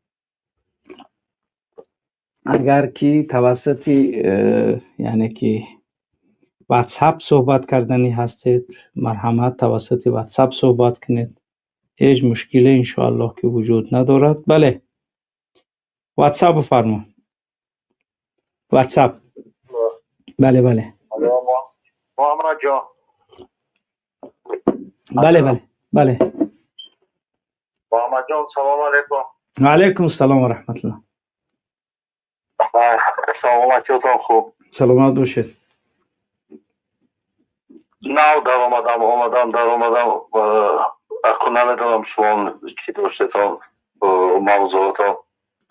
همین موضوعات وضعیت دنیا است، وضعیت عالمی که امروز ما و شما قرار داریم. بله صحبت کنید، گوش میکنیم. اکن موضوع دنیا اکن خودتان دیساده در مابین دیکتاتور چی احوال شده است؟ بله چی احوال در مابین دیکتاتور خیلی اکن ماهانم نصیب کرده باشد خدا خواهد اینا می بردارن. باید اینا برداریم نه بردارنش، باید اینا ما و شما برداریم انشاءالله. باید اینا ما و شما برداریم، باید ما نمونیم که اینا بردارن. می برداشتگی مرده، باید اینا مرد برداره ایرا. بله برادر کم ترکی دیگه مون تمام اوجه این سوز شد، اوجه این تماما سوز شد آمد اوجه اخیر درسید انشاءالله. این اخیر درسید آمده اخیر درسید. خدا خواهد کم ترکی دیگه مون. همین محمد جان همین لینینم 10 سال در فنلاندیا سال 17 در همین لینینم مردم همین آورده رساندو. بعد 10 سال از فنلاندیا آمد و ریولوسیا کرد. بله از بیرون کرد. ما هم خدا خواهد از بیرون میکنیم انشاءالله. سلامت باشید. انشاءالله میشوه. همین درون میکنیم، ما کارمون نمیکنیم ولی کار ما در درون حل میشوه انشاءالله. سلامت باشید. خدا خواهد ریولوسیا از بیرون کرده میدروره انشاءالله که ای بیرون دعوت میکنیم در درون کارمون انجام میدیم انشاءالله. البته سلامت باشید. سلامت باشید اکا. الله حفظتون کنه. خوب جورا جان. سلامت باشید. خب بله بیننده عزیز و گرامی، باید برای انجام کارهامون انشاءالله که زنگ بزنید. خب برادرای میگن در قضیه تلگرام، بله تلگرام دا یعنی که روان کنید، تلگرام را گذارید، دعوت به تلگرام بیشتر بکنید. چرا؟ چون که همه کاری ما شما میدونه که در تلگرام است، یعنی که به هم یک گفتگی ما 4-5 نفر یعنی که ابونه میشود. سبحان الله، تلگرام تو معلومات میتونی گرفته، هر یک چیزی که در اصلاح نشر میشود، هر یک اعلانی که میکنیم میتونید فهمیده. خب واقعا هم چنونه که در آغاز برنامه به قضیه های اشاره ها کردم، واقعا همین استقامت کردن و نرفتنی دیکتاتور سبب های می شود که افرادی زیادی از برش می روند و این بازم در میگرده بچی به کولت لیچنس که من تغییر نخرنده هستم، من امکان ندارد که یعنی که تغییر بخورم، من یگانه آدم تغییر نخرنده هستم. به همون خاطر وضعیت به همین وضعیت‌های بد و به همین حالت‌ها انسان گرفتار میکند. خدا کند که الله سبحانه و تعالی برای هر یک آدم و شما عقل و فهم و درایت بتید تا اینکه بتونیم یعنی که آن جاهایی که داریم برای افراد و اشخاصی که امکان کار کردن دارند باید داده شود. در هر حالت یعنی که هرج و مرج به کلی ادامه پیدا میکند. خب بله، سلام علیکم برادر عبدالله، خوش آمدید. و علیکم السلام ورحمت الله و برکاته. نماز میخورم انشاءالله که وارد میشم. بله خوب انشاءالله. خوب. السلام علیکم و رحمت الله و برکاته به همه تماشاگران. البته موضوع برنامه تحولات در دنیا و جای ما تاجیکان در کجا است. البته برای این چیز جواب دادن باید که ما به سیاست های گلوبالی نگاه کنیم که جای ما تاجیکان در کجا است. برای اون که امروز همه مشکلات هایی که در دنیا شده ایستاده است با دولت های ابرقدرت وابستگی دارد. برای اون که سال 1884 و 1885 بین دولت های اروپا برلینسکی ساگلاشنی می شود و در آنجا دولت های اروپا مانند بریتانیا، فرانسیا، ایتالیا، پرتغالیا، بلژیم چیکار میکنند و اسپانیا دولت های افریقا را بین خودشون تقسیم میکنند. بعد از این چی می شود؟ جنگ یکم جهان و جنگ دوم جهان. بعد این تقسیمات ها، بعد این تقسیماتی که شده گذشت، چی می شود؟ افریقا را کلی دولت های اروپا از آن خود میکند و این دولت ها رو مستملکه خود تبدیل میدهد. و سال 1945 بگویم که سیاست بین المللی یا که گویم که میدان سیاسی دو دولت ابرقدرت وارد می شود. این هم بود روسیه و چین. و بعدین آهسته آهسته چی می شود؟ سال 1945 امریکا و فرانسه و روس و چین و چی تشکیل میدهد؟ تشکیل سازمان ملل متحد. این سازمان ملل متحد گویا که هدفش چی است؟ صلح است، آزادی مردم است، حق و حقوق انسان است.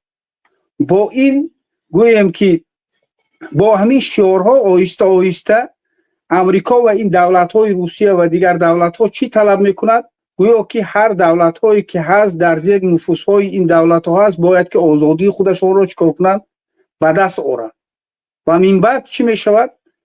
آهسته آهسته از دولت‌های افریقا و حتی که ما دیدیم که چی فروپاشی دولت روسیه و تاجیکستان هم چی استقلالش به دست آورد.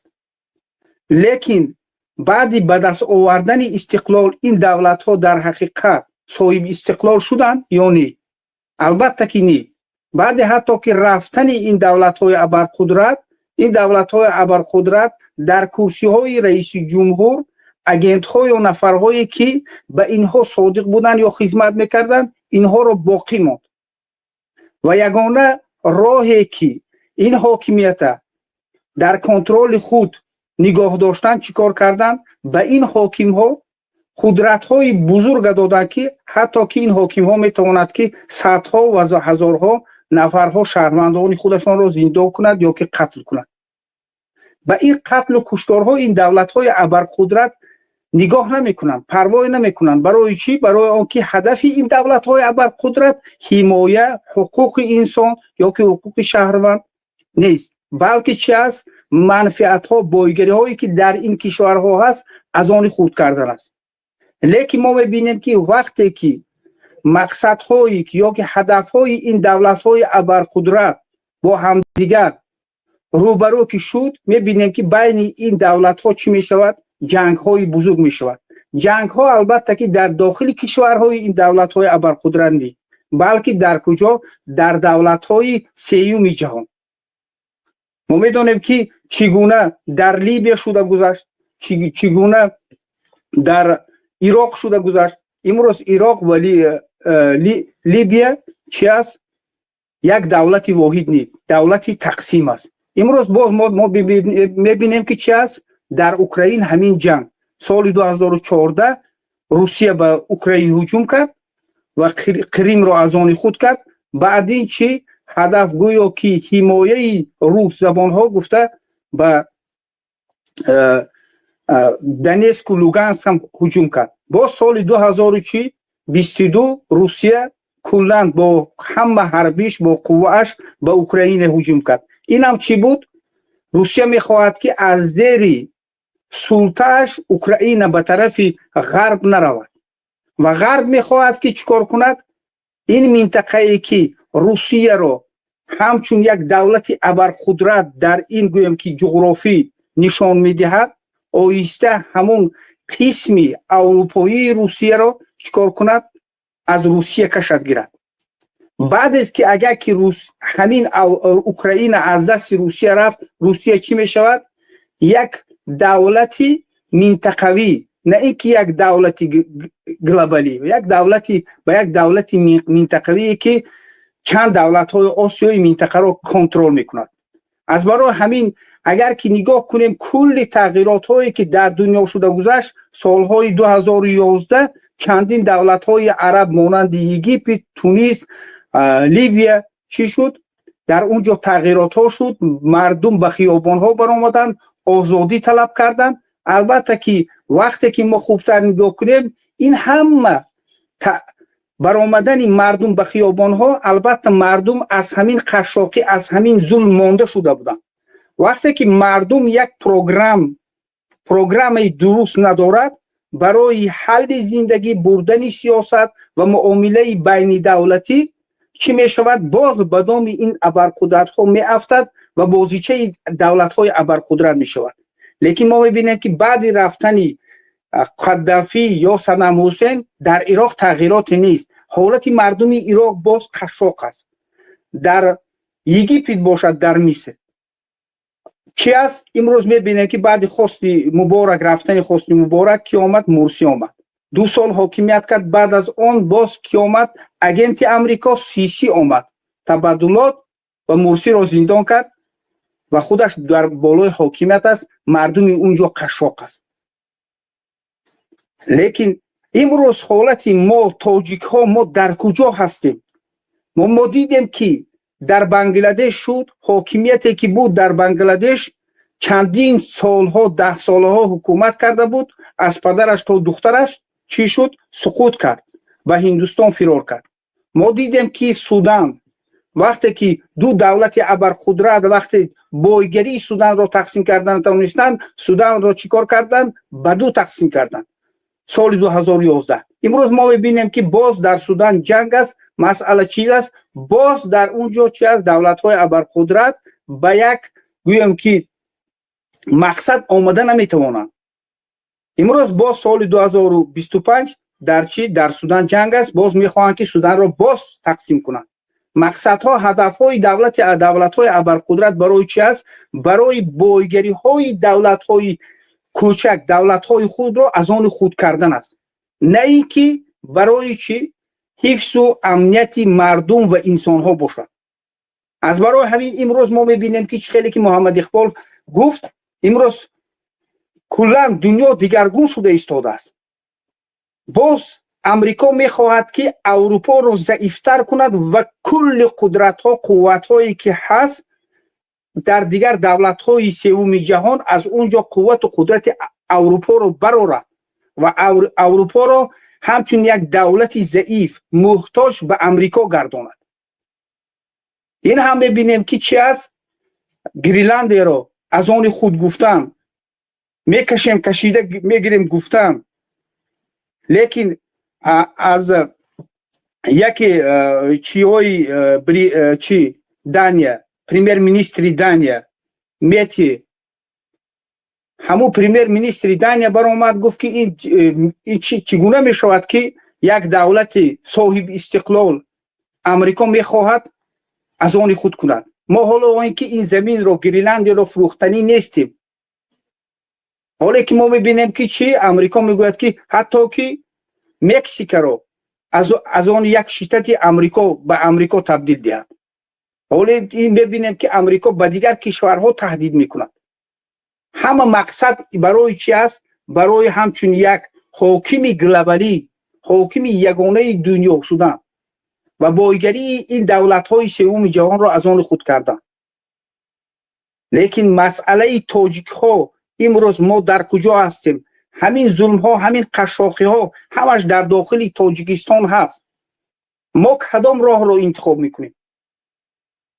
باز میرویم به سوی روسیه، به سوی امریکا، به سوی اروپا، به سوی چین. به کجا؟ به کدام سمت؟ ما مردم تاجیکستان چی میخواهیم و هدف مقصد ما چی است؟ باز گوییم که یک ظالم را به دیگر ظالم تغییر دادن، یا که حاکمیت دولت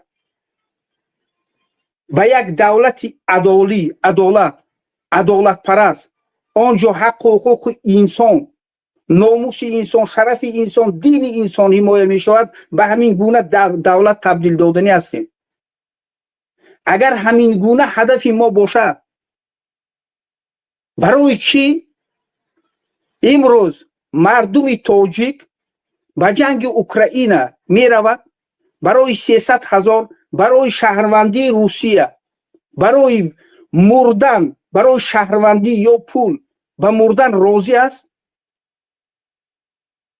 لیکن مقابل آن ظلمی که در تاجیکستان هست، یک سخن گفتنی برای یک سخن گفتن میترسد. سبب در چی است؟ برای چی امروز ما این گونه راه نادرست را برای خودمان انتخاب کردیم؟ برای شکم، برای فرزند، برای مال دنیا ما راضی هستیم که خودمان را قربان کنیم در جنگ های دیگر دولت ها. لیکن مقابل حاکمی که در تاجیکستان است بالای ما ظلم میکند، فرزندان ما را قتل میکند، زندان میکند، مادرهای ما، فرزندهای ما را از مسجد دور میسازد. مقابل و یک سخن گفتند میترسیم. از برای همین من گفتنی هستم که وقتی که مردم تاجیکستان انا این گونه برای شکم، برای پاسپورت روسی، برای خانه روسی پولی 300,000 که یا 200,000 که همان هم نمیدهند و جنگ دیگر کشورها میرود، من میگویم که جای ما مردم تاجیک در همین تغییرات هایی که در دنیا شده ایستاده است، در اونجا جای ما نیست. برای چی؟ برای آن که انسان های برای آزادی خودش حرکت نمی کند، برای آزادی مردم خودش حرکت نمی کند، برای آزادی دین خودش حرکت نمی کند، آواز بلند نمی کند، از این حالت هم برای بدتر زندگی کردن چی است؟ سزاوار است. برای چی؟ برای آنکه نفرها امروز میشنیم که هزارها مردم تاجیک به جنگ اوکراین رفتن، هزارهاش مردن، بینام و نشان هستن. باز از درون جنگ اوکراین میبراید به جناب رحمانوف رحمت میگوید. از درون جنگ اوکراین، از درون جنگ اوکراین میبراید حمایه از قابل جان میکند. میفهمید؟ خودشان رفتن به کشور، یک کشوری دیگر، مردها زنهای اونها را قتل میکنن، تجاوز میکنن، فرزندان اونها را قتل میکنن. لیکن از قابل جان حمایه میکنن که گویا که یک ملتگرا قابل جان رو کشته است. شما کی هستید بی‌شرفا؟ مگر رحمانوف هر سال با همین انگشت و دود انگشت صدها همین گونه قابل جان ها رو نمیکشد؟ درست. امروز ما میبینیم که برق داریم، ما یک افغان میبرد میگه که رحمانوف برای ما برق میگرد. میگه ما میدونیم که با ازبکستان برق میگرد، میدونیم که با قرقیزستان برق میگرد. باز برقی که ما نداریم به 17% میخواهد که نرخش رو بلند کند امسال سال 2026. باز یگان کس گپ نمیزند، همه خاموش است. اینقدر شما فدایی هستید نفرهایی که به جنگ اوکراین میروند. برای چی شما همون قوت، قدرت، نیرویی که دارید برای آزادی مردم تاجیک، برای آزادی دین اسلام، شما به همون طرف این چیز روانه نکردید؟ قوت و قدرت و شجاعت شجاعتتون، شما اینقدر به مردن راضی بودید. فرقش چی است؟ اگر که در این راه مبارزه برای دین و برای ملت و برای ناموس شما حرکت میکردید، البته چی یک عنوان شهید میگرفتید.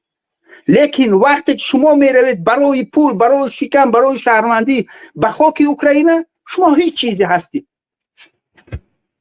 شما یک همی پرتو هستید، موسر هستید که امروز ما میبینیم که مرده های تاجیک از اوکراین به تاجیکستان برده میشود. پدر و مادرشان خاموش است، حتی که همون مرده را برای دیدن اجازه نمیدن. همین در گروپ ها میبرن میگورونن، با همه خاموش است. ها گپ نزن که اگر که ما ضد روسیه اگر گپ زنیم از همون پاسپورت میمونیم، از همون پولی که بعد هم مرده پولی باز میمونیم، بیا که همین خب کنیم. اگر گپ زنیم مرده پولی را نمیگیریم. وقتی که تحولات دنیا جای ما تاجیکان در کجاست؟ باور کن، من میگم که ما جای نداریم. با این گونه مردم ما گفته نمیتونیم که ما در اینجا هستیم یا در اونجا هستیم. میفهمید؟ خیلی عجیب است. البته که در این ملت مردهای شجاع، زنهای شجاع هستند که میخواهند تغییراتی برای این ملت. لیکن روز می شود که در همین تغییرات هایی که در دنیا می شود، ما هم در یک جای خودمان رو اشغال میکنیم همچون نفرهای شجاع، ملتی به ناموس، ملتی به آبرو. لیکن من فکر میکنم که حالا این آغاز کار است. روز می شود که این مردم بیدار می شود، ناموس و شجاعتش رو به دست می گیرد. نه اینکه با جنگ های بیگانه رفته قتل یا که نابود می شوند، بلکه برای آزادی دولتش، برای آزادی دینش، آزادی ملتش، برای حمایه ناموس شرفش چیکار میکند؟ همون جان، همون مال، هر چیزی که دارد، همون وقتی که دارد، برای همین دولت، همین دین، همین ملت چیکار میکند؟ صرف میکند. من این را در امید دارم همین گونه می شود. الله که می شود برادر. سلام باشید. در مسئله مدور من گفتنی بودم بعضی چیزها را که البته بردن مدور تقریبا 32 نفر همون افسرانی که کلمبویسایی که مدور را حمایت می‌کردند، اونها را گویم که در همون صحنه ایرپورت همون چی یا که قصر همونجا چیکار کردن؟ تیر پروندن، همون رو همش کشتن 32 نفر رو. البته چی است؟ یک چیزی که است که بسیار میگن که انا این یک بازی کاری قوت و قدرت امریکا هست که امروز همینجا یک چیز باید فراموش نکنیم. همین در حمایت مادورو یعنی که ونزوئلا کشته نشد. همین دقت بکن. یک آدمی که رحمانو از هر کشور میاره که تو حمایت کنن، اونا برای تو یعنی که همین تا ناآگاه میبرن. اما اگر تو فکر داشته باشی که آوردن یگان خارجی تاجیکا خیانتت میکنن، تو یگان خارجی حمایتت میکنه، این همی تا بدون که سرنوشت همین یعنی که افرادی که خارجی میخوای که را حمایت کنه هیچ وقت خارجی برای تو یعنی که خودش نمیخواد بکشه، نمیته میره آباجو میشه میکشنش میبره برای پلیو هم کارش میکنه. من بخاطر این پیام خوبه برای رحمان فهم هست که با خارجی خطت نمیتونی که یعنی حمایت کنی. سلامت باشی برادر.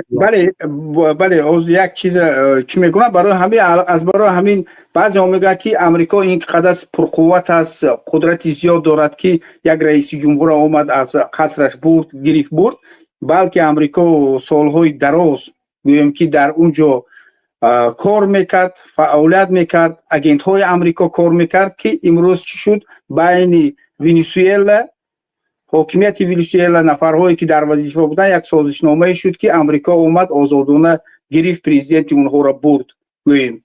لیکن امریکا یک چیز باید که از یاد نبریم که امریکا و چندین دولت هایی که ابرقدرت اروپا ناتو داخل افغانستان در آمدند و در 20 سال هیچ به چیزی نرسیدن به یک مقصد، عاقبت شرمنده‌وار اونجا رو ترک کردند. از برای همین وقتی که دولت های ابرقدرت قوی هستند برای ما تغییر دادن حالت اجازت نمیدن، گوید هر نفره اون نفر اشتباه میکند. اگر که فقط مردم همون قوت، قدرت، شجاعت، ناموس به دست خودش گیرد، یگان دولت ابرقدرت نمیتواند این گونه مردمش شکند و زانو نشاند و در اون دولت حاکمیت کند یا که حکومت کند. سلامت باشی، سربلند باشی برادر عبدالله، بارک الله. خوب بیننده عزیز گرامی، در گذاشتن لایکاتون کوتاهی نکنید تا نهایت برنامه ما تقریبا نیم ساعت باقی ماند. ما دیگر امروز برنامه طولانی تر کردن نمیتونیم، به همون خاطر صحبت ها هم کوتاه‌تر و تا اینکه چند نفر صحبت کرده بتونن. علی بعد از اون وطن 665 بعد 7 پلس 70. بله علی بفرما، میکروفون تا گران که گبزه برادر. وقتی زیادی یعنی که نداریم که میکروفون که علی گفتم نام تا گرفتم نامی موندگی تا فراموش نکه. وقتی خطت علی نام میمونی یا اینکه یا نام میمونی نام تا فراموش نکه که ترا گفته ایسان گبزه برادر. بله علی گبزه.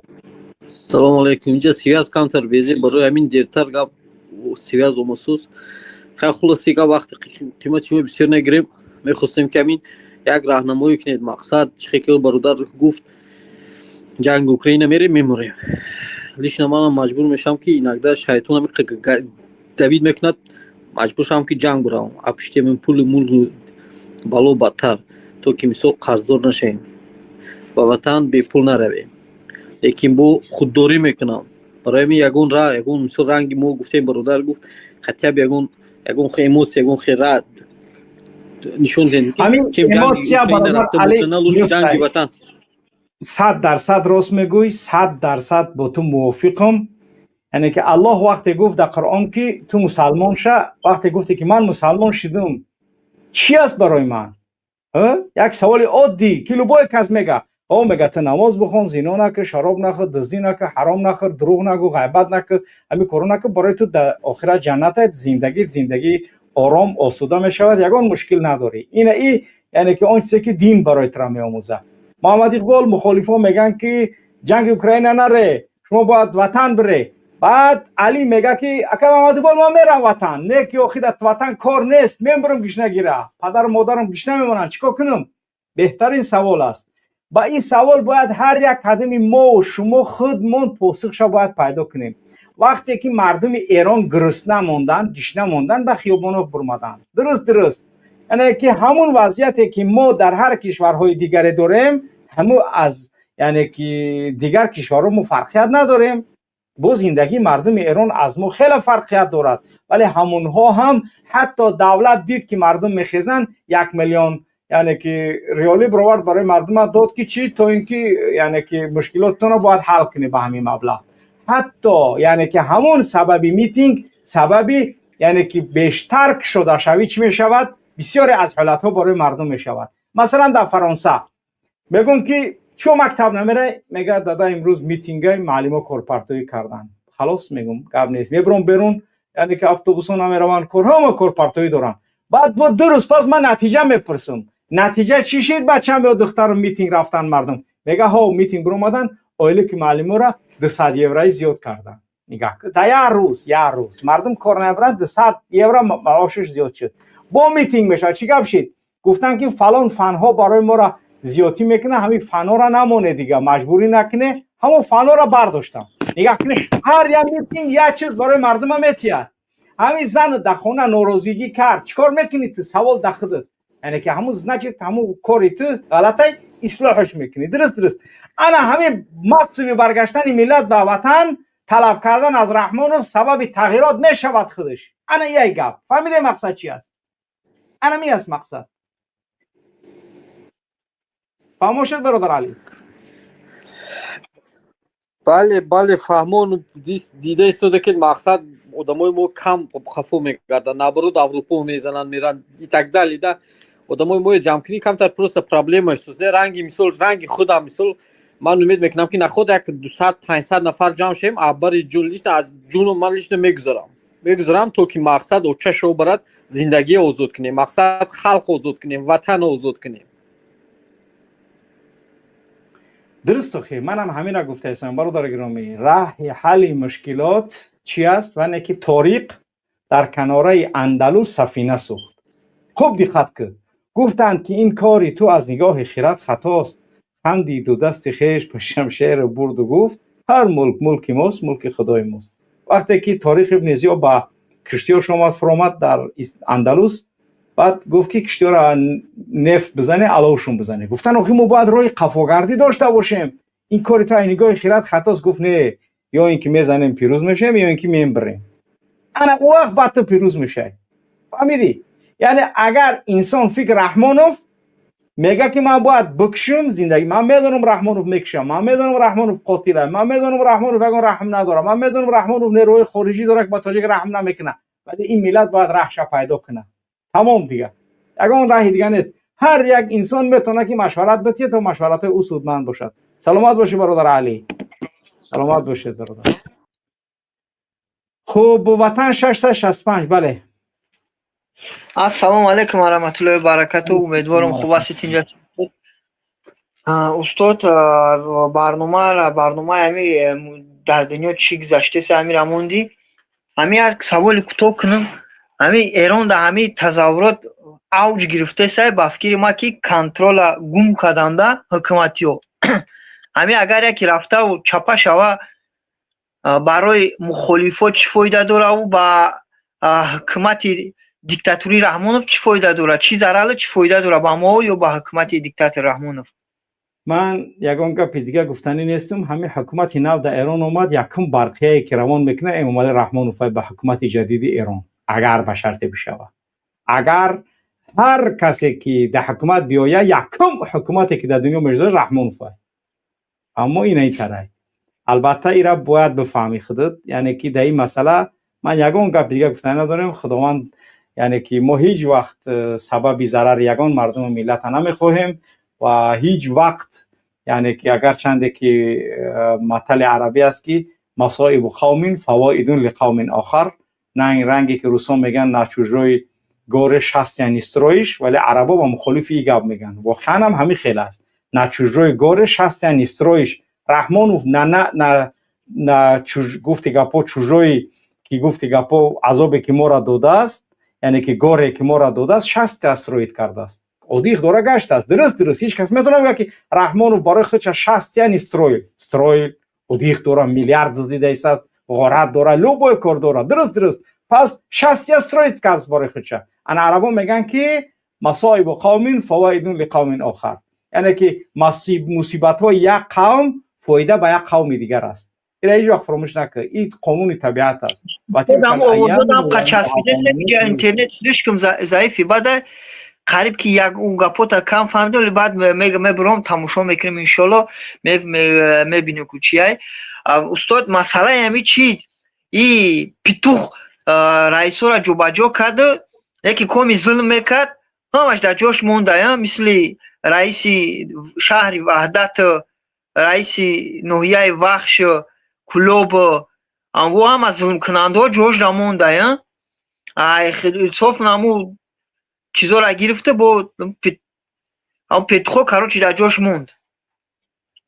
اگه این رحمانوف با تغییر کردن جای ایواز کننده ها حاصل تغییر نمیخورد تا رحمانوف ایواز نشوه، یعنی که یگان گاب نمیشه. این اود رحمانوف باید قطعی همه رئیس پیساش بروه. اگر که چنده که رستم و رحمانوف اگر یعنی که بخواهند که در فکر اهالی تنجی باشه، باید رئیس های مردمی بمانند که مردم اونها را احترام کنه و اونها مردم احترام کنن. وقتی که تو گوبرناتور روی میکنی که مردم را تجاوز کنه، هیچ وقت وضعیت تنج نمیشه. یعنی ای رحمانوف استاد زدگی ملت مردم بر وقت زدگی تمام دنیا دا چی دسته رژیمو غلطی دسته. رحمانوف وابشه پروانه میلش خم نمیزنه. در همسایه کشور 3 بار 4 بار قرقیزا علیش کردن، میلش خم نزد. قزاقا کردن، میلش خم نزد. در افغانستان سیلو به دست اومدن، پروانه دوره. برای چی؟ برای میدونه که مردم از چوماری کدگیه، میدونه که همین شیرای نره پشتی زندان برده، حتی سیاستمدار زنکو را برده، دلش پر پیتوخه. اینا واقعا انشاءالله امی هر آدمی که در قضیه یعنی که بسیاری بعد که انا ربکم الاعلی گفت، با همون خاطر میگم که هر چی قدر که آدم خودش بزرگ از اون جایگاهش گرفت، پس یعنی که سقوط میکنه. هر چی قدر که ظلم و استبداد و یعنی که در زمین یعنی که ظلم و فساد کرد، همون قدر سقوطش نزدیک است. همون خاطر هیچ وقت در این مسئله زیقی نکنه. انشاءالله که سقوط رحمان انشاءالله ما در برای زیق نیستم. همه دونما مثال انشاءالله همش در دست الله های وقت ساعتش میرسه، انشاءالله جو بجو میشوه. لیکن من همون میگم که این پتوخ باید تاری خوف داره و این تاری ترس نداره. ده خوف داره به هر حال، خوف هم داره، رحمانوف ترس هم داره. ترسی که رحمانوف داره تو راحت تک در جوگت شو خوی رحمانوف براحت خو نیست در جوگش تکش تو هیچ وقت هم خوف داره هم ترس داره. یگان نمود امکان خدا اینم طرفداراشه داملو، اینم مردم ها بگین دعا کنه که اینم طرفداراشه. هر کس که به همین صدقاً خدمت میکنه در همین شب روز التماس مردم دعا کنین که هم خیلی روزی اینم مردم در سرش برسونه، هم به سویتی به برکت عذاب هم خیلی در سرش برسونه. پروردگار زنده و سلامت باشی. سلامت باشی برادر، سلامت باشی. خب بیننده عزیز گرامی، 45 نفر برای رسیدن به 127,000 نفر رسید ماندگی است. ماشاءالله امروز با یعنی که خیلی زیاد از روزهای دیگر پادپیسات به شبکه اصلاح زیاد شد.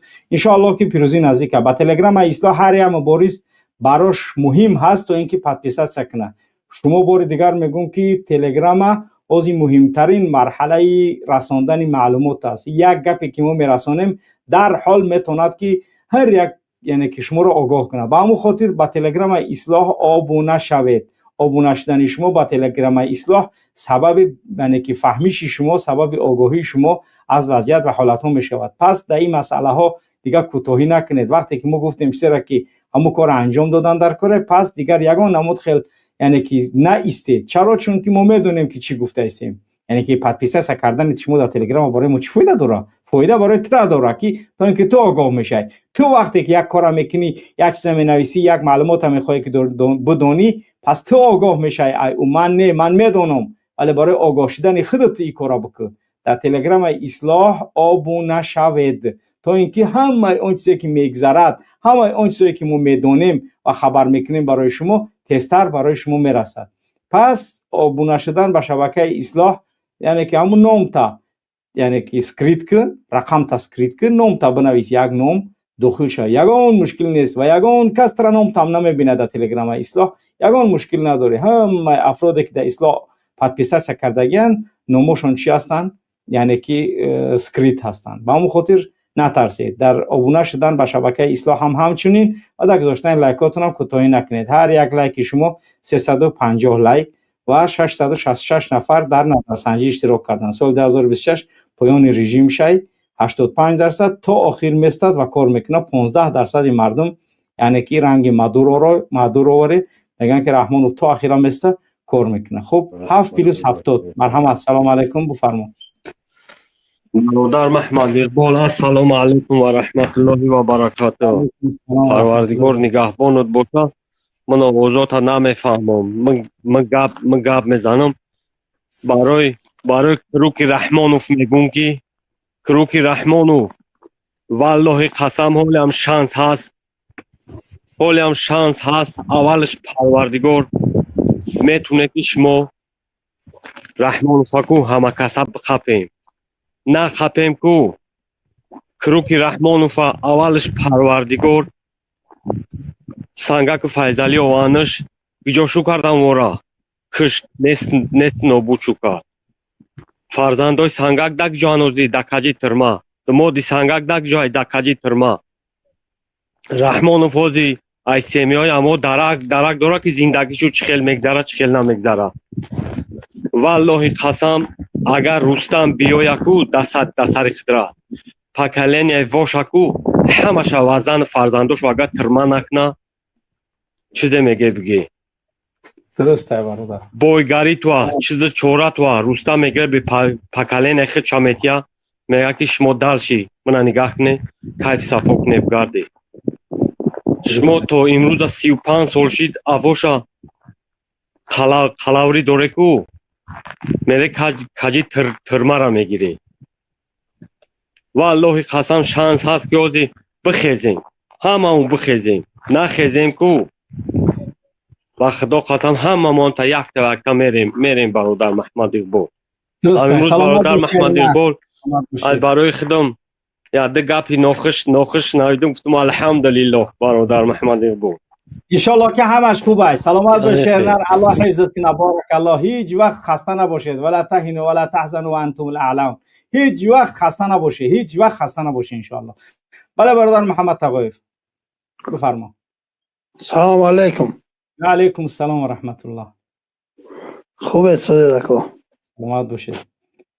بله انشالله رحمانوف زنده بازداشت میکنیم. انشالله. ایروز خیلی نزدیک است. انشالله. در تمام دولت و کشورها روی تاجیک سیاه کردگی است. یک همون اوکراین کم در جای آرام بود که از تاجیکای انولی رواد کرده شما تروریست و شما اکستریمیست گفته برآورده پیش کرده سن. همونجا هم با خبرهای بی‌زیب رسیده است. فهمیدید؟ بله. در تمام دولت روزی تاجیک سیاه شدگی است. امریکا حالا گرفت چند هزار دلار 15,000 دلار 20,000 دلار باید نمیدونم کجا پرداخت کنی بعد تو ویزا گیری بعد امریکا روی. گفته بودم 4-5 سال پیش که همون روزی امریکاش رنگ رسه میشه هم مجاب روزی ما سیاه میشه. تنها تاجیکستان عزیز ما رو میغنجد و میبردارد. انا همونجا باید ما ناز و کتگی ما رفته کنیم بدون رحمانوف و بدون قاتلای اطرافش. در طول 35 سال یگام پیشروی نکردیم. آدمی مردم فقط روش سیاه کرد، فقط نام تاجیک بد کرد. بازی در گرجستان و در اوکراین و در قبرستان و در همه جا کجای نروید تو یعنی جنایتکار تو آدمی چتاق. سبحان الله.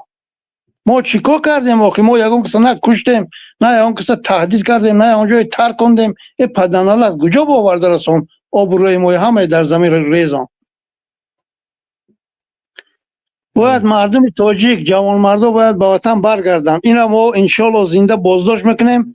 گفتی همه شما از کم بیره با جا میکنیم. چخیل توب میخورد هم تلویزوری کلان در خودی سنتری دوشنبه زدگی چخیل چیز میخورد چخیل دوش میداره تمامش باید سیانکه کرده این مردم رو نشاندن کنه. یک آدم اینا آبیده برای 35 سال این مردم رو تهمت و بهتان زده امروز در زندان جابجا شد. گفته تاریخ با انشالله در تاریخ اینا ما مینویسیم.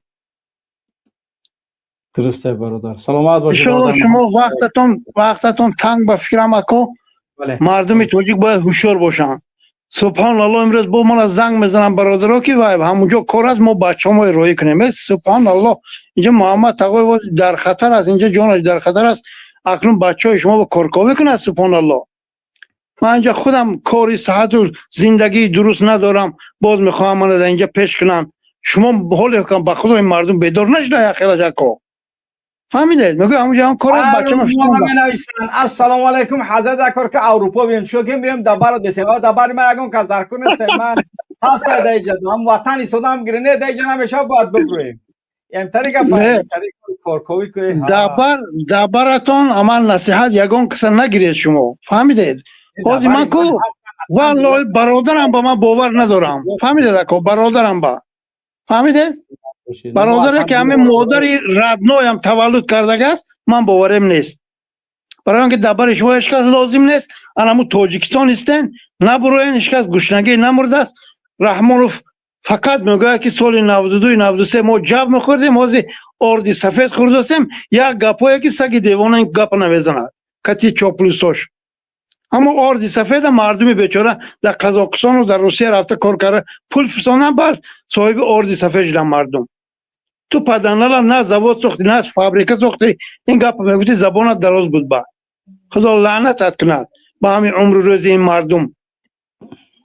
مالش در امان الله باشد. انشالله این سال آخرانش از 2026 انشالله الرحمن. انشاءالله. سلامت باشه. سلام علیکم و رحمت الله.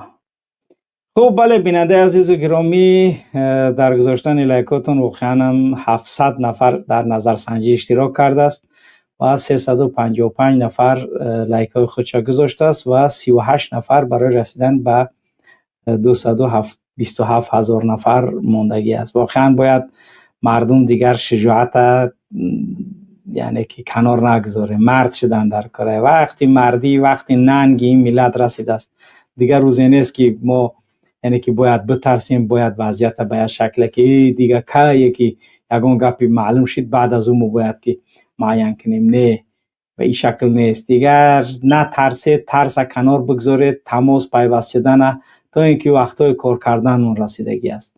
برادرانی که در داخل دوشنبه هستید از 317 تا 326 یعنی که کارهایی که گفتگیم کاراتون باید دقیق انجام دهید و یعنی که بعضی از حالت ها رسیده ایستادند که یعنی که درست نیست. باید چیزی که گفته ایستیم به همون شکل ادامه کنه، نه اینکه نه اسمترینی حالا فعلا وقت نیست که با دیدگاه کار کنیم، ولی هر چیزی که میبینیم و معلومات داریم به همون شکل کار کنید. برادرانی که در خب منطقه های 22 قرار دارید، در منطقه 22 که میدانید کجا هستند، پس شما با همون حالت پیشینه را حالت تغییر بدید. حالتی که دیشب روانتون کردیم همون حالتی یعنی که دیشب بر بگردید. حالت شما تغییر خورد، حالت تغییرات دقیق انجام بدید. دو نفری که در تماس نبرآمده ایستند خواهش میکنیم به هر شکلی هست از وضعیتشون آگاه کنید مرکزه، تا اینکه بفهمیم چی گپ است، چی وضعیت شد، چرا چنین شد. البته یک نفرش به یک شکل معلومات روان کرد ولی کاملا هم مطمئن نیستیم. باید که معلومات ها دقیق به ما برسد تا اینکه ما بفهمیم وضعیت به کدام شکل است. دیگر افرادی که در 3 4 5 هستند حالت شما حالت معمولی است، یگان مشکلی به شما نیست، ولی حالت افرادی یعنی که تا 26 به حالت های یعنی که گوناگون قرار دارند. پس این وضعیت را باید خوب دقیق بفهمید و اون چیزی که هدایات و دستور میگیرید به همون شکل باید کارهامون پیش برود. نه یگان تغییرات نیست. افرادی که تغییرات حالت میگیم حالت X وقتی که گفتیم حالت تغییرات شد، حالت X که گفتیم حالت X منتظر باشد که حالتون تغییر کرد، نه با اون حالت پیشینه. ولی حالت برادران مرکز به حالت مقرری است، یگان تغییرات نیست.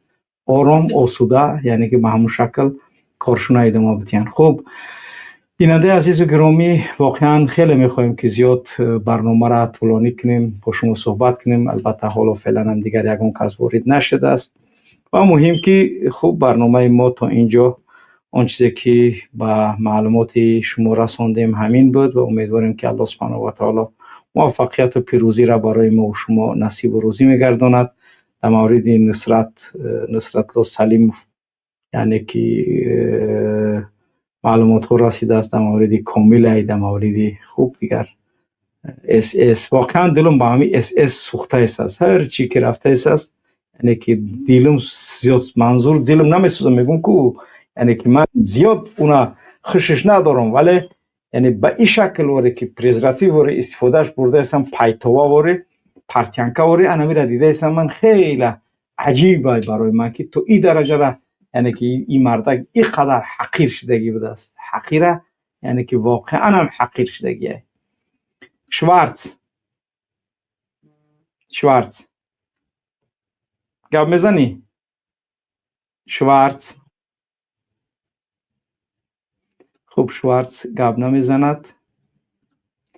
خوب بله بیننده عزیز گرامی، دیگر از این بیشتر برنامه رو وقتی شما را نمیگیریم و ما هم یعنی که ملاقات داریم انشاءالله کارمون انجام بدیم با امیدواریم که انشاءالله سبب های خوبه و علت های خوبه میگیریم و 721 نفرم در نظرسنجی اشتراک کردن. 85 نفر سال 2026 پایان رژیم رحمانوف و 15% دیگه میگه تاخیر میستد و کار میکند. یعنی باز همین رحمانوف افرادی که اشتراک کرده در همین جا حتی ببینید که 15% طرفدار رحمانوف استودنت در آوردن، کسی را در آوردن، مهم 15% یعنی که طرفدار داره که و میخوان که بیستد رحمانوف و میستد کار میکنه این رحمانوف.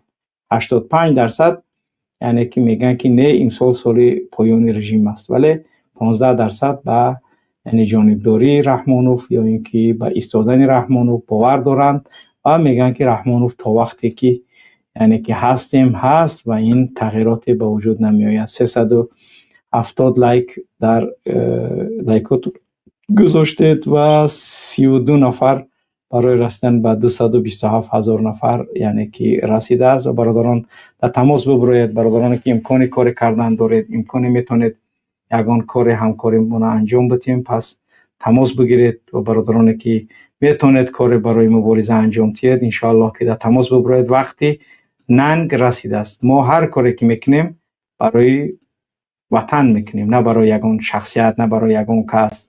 اما باید که وقتی عمل و وقتی کارمون رسید و همه ما و شما باید که در قضیه چی باشیم، یعنی که سهم خودمون به هر شکل بگذاریم. نگید که شما من در جمع امکان ندارد در ترکیه، در روسیه، در اوکراین هستی، در یعنی که گرمانیایی، در انگلیایی، در امریکایی، در نیوزیلندی، در کانادایی هیچ مشکل وجود ندارد.